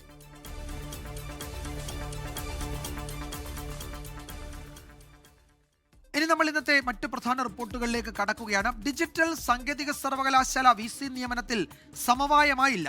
മന്ത്രിമാരായ P രാജീവും ഡോക്ടർ R ബിന്ദുവും ലോക് ഭവനിലെത്തി ഗവർണർ രാജേന്ദ്ര വിശ്വനാഥ് അർലേക്കറുമായി നടത്തിയ കൂടിക്കാഴ്ച ഒത്തുതീർപ്പാകാതെ പിരിഞ്ഞു. മുഖ്യമന്ത്രി കൈമാറിയ പട്ടികയിൽ നിന്നു തന്നെ നിയമനം വേണമെന്ന് മന്ത്രിമാരും സർക്കാർ നിർദ്ദേശിച്ച പേരുകളോട് യോജിപ്പില്ല എന്ന് ഗവർണറും വ്യക്തമാക്കിയതോടെയാണ് സമവായ നീക്കം പൊളിഞ്ഞത്. ഡിജിറ്റൽ സാങ്കേതിക സർവകലാശാല VC നിയമനം സംബന്ധിച്ച കേസ് നാളെ സുപ്രീം കോടതി പരിഗണിക്കാനിരിക്കെയാണ് അനുനയ നീക്കവുമായി മന്ത്രിമാരായ P രാജീവും R ബിന്ദുവും ഗവർണർ രാജേന്ദ്ര അർലേക്കറെ കണ്ടത്. സർക്കാർ കൈമാറിയ 3-അംഗ പട്ടികയിലെ ഏതെങ്കിലും പേരിനോട് എതിർപ്പുണ്ടെങ്കിൽ മറ്റു പേരുകൾ പരിഗണിക്കണമെന്നായിരുന്നു മന്ത്രിമാരുടെ അഭ്യർത്ഥന. അത് സംബന്ധിച്ചുള്ള കാര്യങ്ങളിൽ ഒരു ചർച്ച നടന്നിരിക്കുന്നു. ഗവൺമെൻറ് ചർച്ച ചെയ്യുന്നു, ചാൻസലറുമായി ചർച്ച ചെയ്യുന്നു. അത്തരം കാര്യങ്ങൾ സമവായത്തോടു കൂടി പോകാനാണ് സർക്കാർ എപ്പോഴും ശ്രമിക്കുന്നത്. അപ്പോൾ നാളെയാണ് കോടതി വരുന്നത്. ബാക്കി കാര്യങ്ങൾ ചർച്ചകൾ തീരുന്നില്ല, അത് തുടരുകയാണ്. സർക്കാർ നൽകിയ പട്ടിക സ്വീകാര്യമല്ലെന്ന് ചൂണ്ടിക്കാട്ടിയ ഗവർണർ സാങ്കേതിക സർവകലാശാല VC സ്ഥാനത്തേക്ക് ലോക് ഭവൻ നിർദ്ദേശിച്ച ഡോക്ടർ സിസ തോമസിന്റെ അയോഗ്യത എന്താണെന്നും മന്ത്രിമാരോട് ചോദിച്ചു. സിസ തോമസ് അയോഗ്യയെങ്കിൽ സർക്കാർ തന്നെ അവരെ പല പ്രധാനപ്പെട്ട കമ്മിറ്റിയിൽ അംഗമാക്കിയത് എന്തുകൊണ്ടാണെന്നും ഗവർണർ ചോദിച്ചു. രാഷ്ട്രീയമാണ് എതിർപ്പിന് കാരണമെങ്കിൽ ലോക് ഭവന് രാഷ്ട്രീയമില്ലെന്നും ഗവർണർ വിശദീകരിച്ചു. ഡിജിറ്റൽ സർവകലാശാല VC സർക്കാർ നിർദ്ദേശിച്ച സജീവ് ഗോപിനാഥിനെ എതിർക്കുന്നത് എന്തുകൊണ്ടാണെന്ന് മുഖ്യമന്ത്രി അറിയിച്ചിട്ടുണ്ടെന്നും ഗവർണർ വ്യക്തമാക്കി. ഇരുഭാഗവും അവരവരുടെ നിലപാടുകൾ ഉറച്ചതോടെ സുപ്രീം കോടതി തീരുമാനിക്കട്ടെ എന്ന് പറഞ്ഞ് കൂടിക്കാഴ്ച അവസാനിക്കുകയായിരുന്നു. 24 തിരുവനന്തപുരം. ഡോക്ടർ ശശി തരൂർ MPക്ക് RSS അനുകൂല സംഘടന സവർക്കർ പുരസ്കാരം പ്രഖ്യാപിച്ചതിനെ ചൊല്ലി കോൺഗ്രസിൽ പുതിയ വിവാദം. കടുത്ത വിമർശനം ഉയർന്നതിന് പിന്നാലെ പുരസ്കാരം സ്വീകരിക്കില്ലെന്ന് തരൂർ വ്യക്തമാക്കി. താൻ അറിയാതെയാണ് സവർക്കറിന്റെ പേരിൽ പുരസ്കാരം പ്രഖ്യാപിച്ചത് എന്നാണ് വിശദീകരണം. പുരസ്കാര വിവരം 1 മാസം മുൻപ് തന്നെ തരൂരിനെ അറിയിച്ചിരുന്നുവെന്ന് സംഘാടകരായ HRDS പ്രതികരിച്ചു. റഷ്യൻ പ്രസിഡന്റ് വ്ളാഡിമിർ പുടിൻ രാഷ്ട്രപതി ഭവനിൽ നൽകിയ അത്താഴ വിരുന്നിലേക്ക് രാഹുൽ ഗാന്ധിയും മല്ലികാർജ്ജുൻ ഖർഗെയും ഒഴിവാക്കി ഡോക്ടർ ശശി തരൂരിനെ മാത്രം ക്ഷണിച്ചതിൽ വിവാദം അവസാനിക്കും മുമ്പാണ് പുതിയ വിവാദം. RSS അനുകൂല സംഘടന HRDS ആണ് വീർ സവർക്കർ ഇന്റർനാഷണൽ ഇമ്പാക്ട് പുരസ്കാരത്തിന് ശശി തരൂരിനെ തിരഞ്ഞെടുത്തത്. സവർക്കറിന്റെ പേരിലുള്ള പുരസ്കാരം പാർട്ടി പ്രവർത്തക സമിതി അംഗം സ്വീകരിക്കുന്നതിനെ ചൊല്ലി കോൺഗ്രസിനുള്ളിൽ കടുത്ത എതിർപ്പുയർന്നതോടെ നിലപാട് വ്യക്തമാക്കി ശശി തരൂർ രംഗത്തെത്തി. പുരസ്കാരത്തെക്കുറിച്ച് അറിയില്ലെന്നും താൻ അറിയാതെയാണ് പ്രഖ്യാപനമെന്നും തരൂർ. എന്നാൽ ശശി തരൂരിനെ നേരിൽ കണ്ട് പുരസ്കാര വിവരം അറിയിച്ചതാണെന്ന് HRDS. കോൺഗ്രസിന്റെ ഭാഗത്തു നിന്ന് വലിയ സമ്മർദ്ദം അദ്ദേഹം നേരിടുന്നുണ്ട്. വീർ സവർക്കറെ പോലെയുള്ള ഒരാളുടെ സ്മരണ നിലനിർത്തുന്നതിന് വേണ്ടിയിട്ട് ചെയ്യുന്ന ഒരു കാര്യത്തെ എന്തുകൊണ്ടാണ് ഇപ്പോൾ അദ്ദേഹം ഇങ്ങനെ തള്ളി പറയുന്നതെന്ന് ഈ പറഞ്ഞാൽ ഞങ്ങൾ മനസ്സിലാക്കുന്ന ഈ ഭീഷണി കൊണ്ടാണ്. ഇതിനിടെ പുരസ്കാരം സ്വീകരിക്കുന്നതിലെ ആശങ്ക പങ്കുവെച്ച് കോൺഗ്രസ് നേതാക്കൾ. കോൺഗ്രസിന്റെ രക്തം ശശി തരൂരിന്റെ സിരകളിൽ അവശേഷിക്കുന്നുവെങ്കിൽ അദ്ദേഹം ഈ അവാർഡ് നിരസിക്കണം. പുതിയ വിവാദത്തിൽ പ്രതിപക്ഷ നേതാവ് VD സതീശന്റെ പ്രതികരണം ഇങ്ങനെ. സവർക്കർ പേരിലുള്ള പുരസ്കാരങ്ങൾക്ക് ഇന്നത്തെ പുരസ്കാര വിതരണ ചടങ്ങിന് മുമ്പേ ശശി തരൂർ ഡൽഹിയിൽ നിന്നും കൊൽക്കത്തയിലേക്ക് പോയി. 24 ഡൽഹി. ഇൻഡിഗോ വിമാന പ്രതിസന്ധിയിൽ കേന്ദ്ര സർക്കാരിനെ രൂക്ഷമായി വിമർശിച്ച് ഡൽഹി ഹൈക്കോടതി. നടപടിയെടുത്തത് പ്രതിസന്ധി തുടങ്ങിയതിന് ശേഷമെന്ന് ഹൈക്കോടതിയുടെ വിമർശനം. ഇൻഡിഗോ CEO പീറ്റർ എൽബേഴ്സനെ വീണ്ടും വ്യോമയാന മന്ത്രാലയം വിളിപ്പിച്ചു. ഇൻഡിഗോയുടെ പ്രവർത്തനങ്ങൾ നിരീക്ഷിക്കാൻ DGCയെ 8-അംഗ മേൽനോട്ട സമിതിയെ ചുമതലപ്പെടുത്തി. പൊതു താൽപര്യ ഹർജി പരിഗണിക്കവെയാണ് ഇൻഡിഗോ പ്രതിസന്ധിയിൽ ഡൽഹി ഹൈക്കോടതി കേന്ദ്ര സർക്കാരിനെ രൂക്ഷമായി വിമർശിച്ചത്. കേന്ദ്രം സ്ഥിതിഗതികൾ കൂടുതൽ വഷളാകാൻ അനുവദിച്ചു. വിമാനക്കൂലി 40,000 രൂപ വരെ കൂടി. തടയാൻ എന്തുകൊണ്ട് സർക്കാർ പരാജയപ്പെട്ടെന്നും സ്ഥിതിഗതികൾ ആശങ്കാജനകമെന്നും ചീഫ് ജസ്റ്റിസ് DK ഉപാധ്യായ പറഞ്ഞു. യാത്രക്കാർക്ക് നഷ്ടപരിഹാരം നൽകാനുള്ള വ്യവസ്ഥകൾ ഇൻഡിഗോ കർശനമായി പാലിക്കണമെന്നും ഡൽഹി ഹൈക്കോടതി നിർദ്ദേശിച്ചു. പ്രതിസന്ധി സൃഷ്ടിച്ചത് ഇൻഡിഗോ ഒറ്റയ്ക്കല്ലെന്നും കേന്ദ്ര സർക്കാരും പങ്കാളികളാണെന്നും A റഹീം രാജ്യസഭയിൽ കുറ്റപ്പെടുത്തി. നാളെ ഹാജരാകണമെന്നാവശ്യപ്പെട്ട് ഇൻഡിഗോ CEO പീറ്റർ എൽബേഴ്സിന് കേന്ദ്ര വ്യോമയാന മന്ത്രാലയം വീണ്ടും സമൻസ് അയച്ചു. പ്രവർത്തനങ്ങളുമായി ബന്ധപ്പെട്ട സമഗ്ര വിവരങ്ങൾ അറിയിക്കണമെന്നാണ് നിർദ്ദേശം. ഇൻഡിഗോ വിമാന സർവീസ് പ്രതിസന്ധിയിൽ DGCക്ക് വീഴ്ച പറ്റിയോ എന്ന് പരിശോധിക്കുമെന്ന് വ്യോമയാന മന്ത്രി അറിയിച്ചു. എയർലൈൻ പൈലറ്റ്സ് അസോസിയേഷൻ പ്രതിനിധികൾ പാർലമെന്ററി കമ്മിറ്റിക്ക് മുൻപാകെ ഹാജരാകും. 10% സർവീസുകൾ വെട്ടിക്കുറച്ചതോടെ ഇനി മുതൽ ഇൻഡിഗോയുടെ പ്രതിദിനമുള്ള 400ഓളം സർവീസുകളാണ് കുറവ് വരുന്നത്. പ്രതിസന്ധികൾ പരിഹരിക്കുന്നവരെ DGCയെ മേൽനോട്ട സമിതിയിലെ 2 അംഗങ്ങൾ ഇൻഡിഗോയുടെ കോർപ്പറേറ്റ് ഓഫീസിൽ ദിവസവും ഉണ്ടാകും. 24 ഡൽഹി.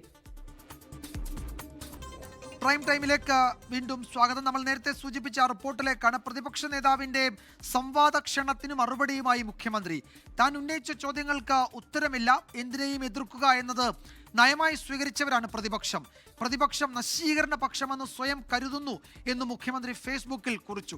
ലൈഫ് മിഷൻ അടക്കമുള്ള വിഷയങ്ങളിൽ പ്രതിപക്ഷത്തിന്റെ മറുപടി പ്രതീക്ഷിക്കുന്നു എന്നും മുഖ്യമന്ത്രി പറയുന്നുണ്ട്. ഉമേഷ് ബാലകൃഷ്ണനാണ് വിവരങ്ങളുമായി തിരുവനന്തപുരത്തു നിന്ന് ചേരുന്നത്. ഉമേഷ്, വളരെ സജീവമായ ഒരു വികസന ചർച്ചയ്ക്ക് തുടക്കം കുറിക്കുകയാണോ പ്രതിപക്ഷ നേതാവും മുഖ്യമന്ത്രിയും എന്നൊരു സംശയമുണ്ട്. അത് വികസന വിഷയങ്ങളിൽ അടക്കം ചർച്ചയ്ക്ക് തയ്യാറാണെന്ന് പ്രതിപക്ഷ നേതാവ് പറയുന്നു. എന്നാൽ ഇതാ ഈ വിഷയങ്ങളിൽ, ലൈഫ് മിഷൻ ഉൾപ്പെടെയുള്ള വിഷയങ്ങളിൽ പ്രതിപക്ഷത്തിന്റെ നിലപാട് എന്താണ് എന്ന് മുഖ്യമന്ത്രി ചോദിക്കുന്നു. അങ്ങനെ ആ വിഷയത്തിൽ വീണ്ടും മുഖ്യമന്ത്രി ചില കാര്യങ്ങൾ പ്രതിപക്ഷത്തെ ഓർമ്മിപ്പിക്കുകയും ചില വിഷയങ്ങൾ ഉന്നയിക്കുകയും ചെയ്യുന്നുണ്ട് മറുപടിക്കായി, അല്ലേ? തീർച്ചയായും വിജയകുമാർ, ഒരു തെരഞ്ഞെടുപ്പ് അടുത്തു നിൽക്കുന്ന ഘട്ടത്തിൽ ഒരു രാഷ്ട്രീയ ചർച്ചയിലേക്ക് കാര്യങ്ങൾ നീങ്ങുന്നു. ഒപ്പം അത് സർക്കാരിന്റെ വികസന നേട്ടങ്ങൾ ജനങ്ങളിലേക്ക് എത്തിക്കുക എന്ന ലക്ഷ്യത്തോടു കൂടി വികസന നേട്ടങ്ങൾ അക്കമിട്ട് നിരത്തി പ്രതിപക്ഷത്തിന്റെ മുൻ നിലപാട് ഈ വിഷയത്തിൽ എന്താണ്? പ്രത്യേകിച്ച് ലൈഫ് മിഷൻ, വിഴിഞ്ഞം തുറമുഖം, ഒപ്പം തീരദേശ ഹൈവേ, ക്ഷേമ പെൻഷൻ തുടങ്ങിയ വിഷയങ്ങളിലെല്ലാം പ്രതിപക്ഷത്തിന്റെ മുൻ നിലപാട് എന്താണ്, ഇപ്പോഴത്തെ നിലപാട് എന്താണ്, ആ നിലപാടിലേക്കുള്ള കാരണം എന്താണ്, ഉറച്ചു നിൽക്കുന്നുണ്ടോ എന്നീ ചോദ്യങ്ങൾ ഉന്നയിച്ചുകൊണ്ടായിരുന്നു ഇന്നലെ മുഖ്യമന്ത്രി ഒരു ഫേസ്ബുക്ക് പോസ്റ്റ് ഇട്ടത്. ആ FB പോസ്റ്റിന് ഇന്ന് പ്രതിപക്ഷ നേതാവ് മറുപടി നൽകിയിരുന്നു. ആ മറുപടിയിൽ പരസ്യ സംവാദത്തിന് ക്ഷണിച്ചുകൊണ്ടായിരുന്നു ഈ മറുപടി. പക്ഷേ ഈ മുഖ്യമന്ത്രി ചോദിക്കുന്നത് പോലെ മുൻ നിലപാടെന്ത്, ഇപ്പോഴത്തെ നിലപാടെന്ത്, നിലപാട് ഈ ഉറച്ചു നിൽക്കുന്നു, ഈ 3 ചോദ്യങ്ങൾക്കും കൃത്യമായി മറുപടി നൽകുന്നില്ല എന്ന് വിമർശിച്ചുകൊണ്ടാണ് അല്പം മുൻപ് വീണ്ടും മുഖ്യമന്ത്രി ഫേസ്ബുക്കിൽ തന്നെ വീണ്ടും ഒരു പോസ്റ്റ് ഇട്ടിരിക്കുന്നത്. ഇത് പ്രകാരം പ്രതിപക്ഷം എന്നാൽ നശീകരണ പക്ഷമാണ് എന്ന് സ്വയം വിശ്വസിക്കുന്നതിന്റെ ദുരന്തമാണ് ഇപ്പോൾ കാണുന്നത്. എന്തിനും ഏതിനും എതിർക്കുക എന്ന നയമാണ് പ്രതിപക്ഷം സ്വീകരിക്കുന്നത്. ഓരോ വിഷയത്തിലും സ്വീകരിച്ച നിലപാടുകൾ പിന്നീട് ന്യായീകരിക്കാൻ കഴിയുന്നില്ല എന്നത് പ്രതിപക്ഷത്തിന്റെ പോരായ്മയാണ്. കൂടാതെ അബദ്ധജടിലമായ കുറെ കാര്യങ്ങൾ വസ്തുതാ വിരുദ്ധവുമായി നിരത്തുന്നു എന്നും മുഖ്യമന്ത്രി ഈ പോസ്റ്റിൽ വിമർശിക്കുന്നുണ്ട്. വീണ്ടും നേരത്തെ ചോദ്യങ്ങൾ ഒന്നുകൂടി ഓർമ്മിപ്പിക്കുന്നുണ്ട്. അതായത് ലൈഫ് മിഷൻ, വിഴിഞ്ഞം തുറമുഖം ഉൾപ്പെടെയുള്ള വികസന വിഷയങ്ങളിൽ ഇപ്പോഴത്തെ പ്രതിപക്ഷത്തിന്റെ നിലപാടെന്ത്, മുൻ നിലപാട് എന്തായിരുന്നു, ഇപ്പോഴത്തെ നിലപാടിൽ ഉറച്ചു നിൽക്കുന്നുണ്ടോ എന്നുള്ള ചോദ്യം വീണ്ടും ചോദിക്കുന്നുണ്ട്. എന്തായാലും പ്രതിപക്ഷ നേതാവ് നേരത്തെ മറുപടി നൽകിയത് ഈ ചില രാഹുൽ മങ്കടത്തിനെതിരെയുള്ള വിഷയങ്ങളെല്ലാം ഉന്നയിക്കുമ്പോഴും ഈ നേരത്തെ പ്രതിപക്ഷം പറഞ്ഞുകൊണ്ടിരുന്ന ലൈഫ് മിഷനിലും വിഴിഞ്ഞം തുറമുഖ വിഷയങ്ങളിലും എല്ലാം നേരത്തെ പറഞ്ഞുകൊണ്ടിരുന്ന ആരോപണങ്ങൾ അത് ആവർത്തിക്കാനുണ്ടായത്. എന്തായാലും വികസനം എന്നു മുതലാണ് CPM വികസന അനുകൂലികളായത് എന്നുള്ള ചോദ്യം ചോദിച്ചുകൊണ്ടായിരുന്നു പ്രതിപക്ഷ നേതാവ് ആ പോസ്റ്റ് ഇട്ടത്. എന്തായാലും ഇനി പ്രതിപക്ഷ നേതാവിന്റെ ശരി ഉമേഷ്, എന്തായാലും അതിൽ പ്രതിപക്ഷ നേതാവ് ഇനിയും മറുപടി പറയുമായിരിക്കും. നാളെ കേരളത്തിലെ 7 ജില്ലകൾ പോളിംഗ് ബൂത്തിലേക്ക് പോകുന്നതിന്റെ തലേന്നാണ് ഈ വികസന വിഷയങ്ങളിലടക്കം മുഖ്യമന്ത്രിയും പ്രതിപക്ഷ നേതാവും സമൂഹ മാധ്യമങ്ങളിലൂടെയും അല്ലാതെയും ഒക്കെ ഏറ്റുമുട്ടുന്നത്. മുഖ്യമന്ത്രി ഇപ്പോൾ ഉന്നയിച്ച വിഷയങ്ങളിൽ എന്താണ് പ്രതിപക്ഷ നേതാവ് പറയാൻ പോകുന്നതെന്ന് ഒരുപക്ഷെ നാളെ രാവിലെ ആയിരിക്കും കേരളം കാണുക. അതിലൊരു പ്രതികരണം നമ്മൾ പ്രതീക്ഷിക്കുകയും ചെയ്യുന്നു. ഉമേഷ് ബാലകൃഷ്ണനാണ് വിശദാംശങ്ങൾ നൽകിയത്. നമ്മൾ മറ്റു റിപ്പോർട്ടുകളിലേക്ക് വരും ഇടവേളയ്ക്ക് ശേഷം. പ്രൈം ടൈമിലേക്ക് വീണ്ടും സ്വാഗതം. നാളെ 7 ജില്ലകളാണ് പോളിംഗ് ബൂത്തിലേക്ക് പോകുന്നത്, തൃശ്ശൂർ മുതൽ കാസർഗോഡ് വരെ. അപ്പോൾ നാളെ പോളിംഗ് ബൂത്തിലേക്ക് പോകുന്നതിന് മുൻപ് വോട്ടർമാർ ശ്രദ്ധിക്കേണ്ട ചില കാര്യങ്ങൾ സൂചിപ്പിക്കാം. ചുരുക്കത്തിൽ തിരിച്ചറിയൽ കാർഡ് മറക്കരുത്. രാവിലെ 7 മുതൽ വൈകിട്ട് 6 വരെയാണ് വോട്ട് ചെയ്യാനുള്ള സമയം. ശ്രദ്ധിക്കണം, നോട്ടയും വിവിപാറ്റും ഇത്തവണ EVM-ൽ ഉണ്ടാവില്ല എന്നത് ശ്രദ്ധിക്കണം. അതിനുവേണ്ടി കാത്തു നിൽക്കേണ്ട ആരും. കോർപ്പറേഷൻ, മുനിസിപ്പാലിറ്റി എന്നിവിടങ്ങളിൽ 1 വോട്ടാണ് നമ്മൾ ചെയ്യേണ്ടത്. ത്രിതല പഞ്ചായത്തിൽ 3 വോട്ട് ചെയ്യണം. അതായത് ഗ്രാമ, ബ്ലോക്ക്, ജില്ലാ പഞ്ചായത്തുകളിലേക്ക് ഓരോ വോട്ട് വീതം ചെയ്യണം. അങ്ങനെ 3 വോട്ട്. ഒന്നിലധികം വോട്ടും ആൾമാറാട്ടവും ശിക്ഷാർഹമാണ് എന്ന് പ്രത്യേകം ഓർമ്മിപ്പിക്കുന്നു. ഒന്നിലധികം വോട്ട്, ആൾമാറാട്ടവും ശിക്ഷാർഹമാണ്. തെരഞ്ഞെടുപ്പ് അഴിമതി എന്ന നിലയിൽ അത് കണക്കിലെടുക്കുകയും ചെയ്യും. ശബരിമല സന്നിധാനത്ത് കേരള ഫയർഫോഴ്സിന്റെ സംഗീതാർച്ചന. സന്നിധാനത്ത് ഡ്യൂട്ടിയിലുള്ള അഗ്നിരക്ഷാ ഉദ്യോഗസ്ഥരാണ് ശബരീശ സന്നിധി സംഗീത സാന്ദ്രമാക്കിയത്. ഈ റിപ്പോർട്ടോടെ ഇന്നത്തെ പ്രൈം ടൈം പൂർത്തിയാവുകയാണ്. എല്ലാവർക്കും ശുഭരാത്രി.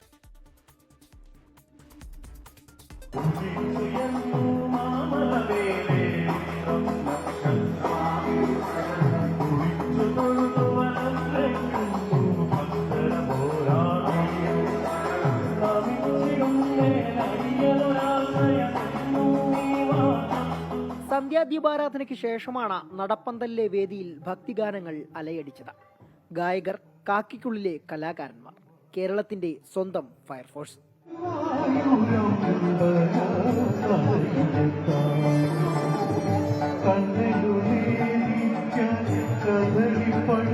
അസിസ്റ്റന്റ് സ്റ്റേഷൻ ഓഫീസർ നോബിൾ കുട്ടന്റെ നേതൃത്വത്തിലായിരുന്നു അയ്യപ്പന് അഗ്നിരക്ഷാസേനയുടെ സംഗീതം.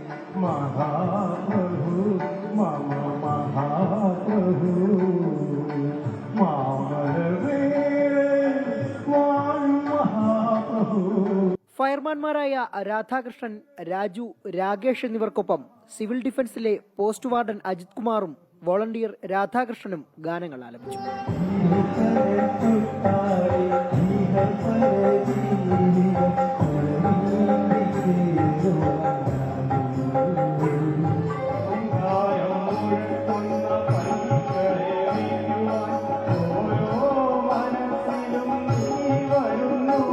തീർത്ഥാടകരും ജീവനക്കാരുമടക്കം നിരവധി പേർ ആസ്വാദകരായി.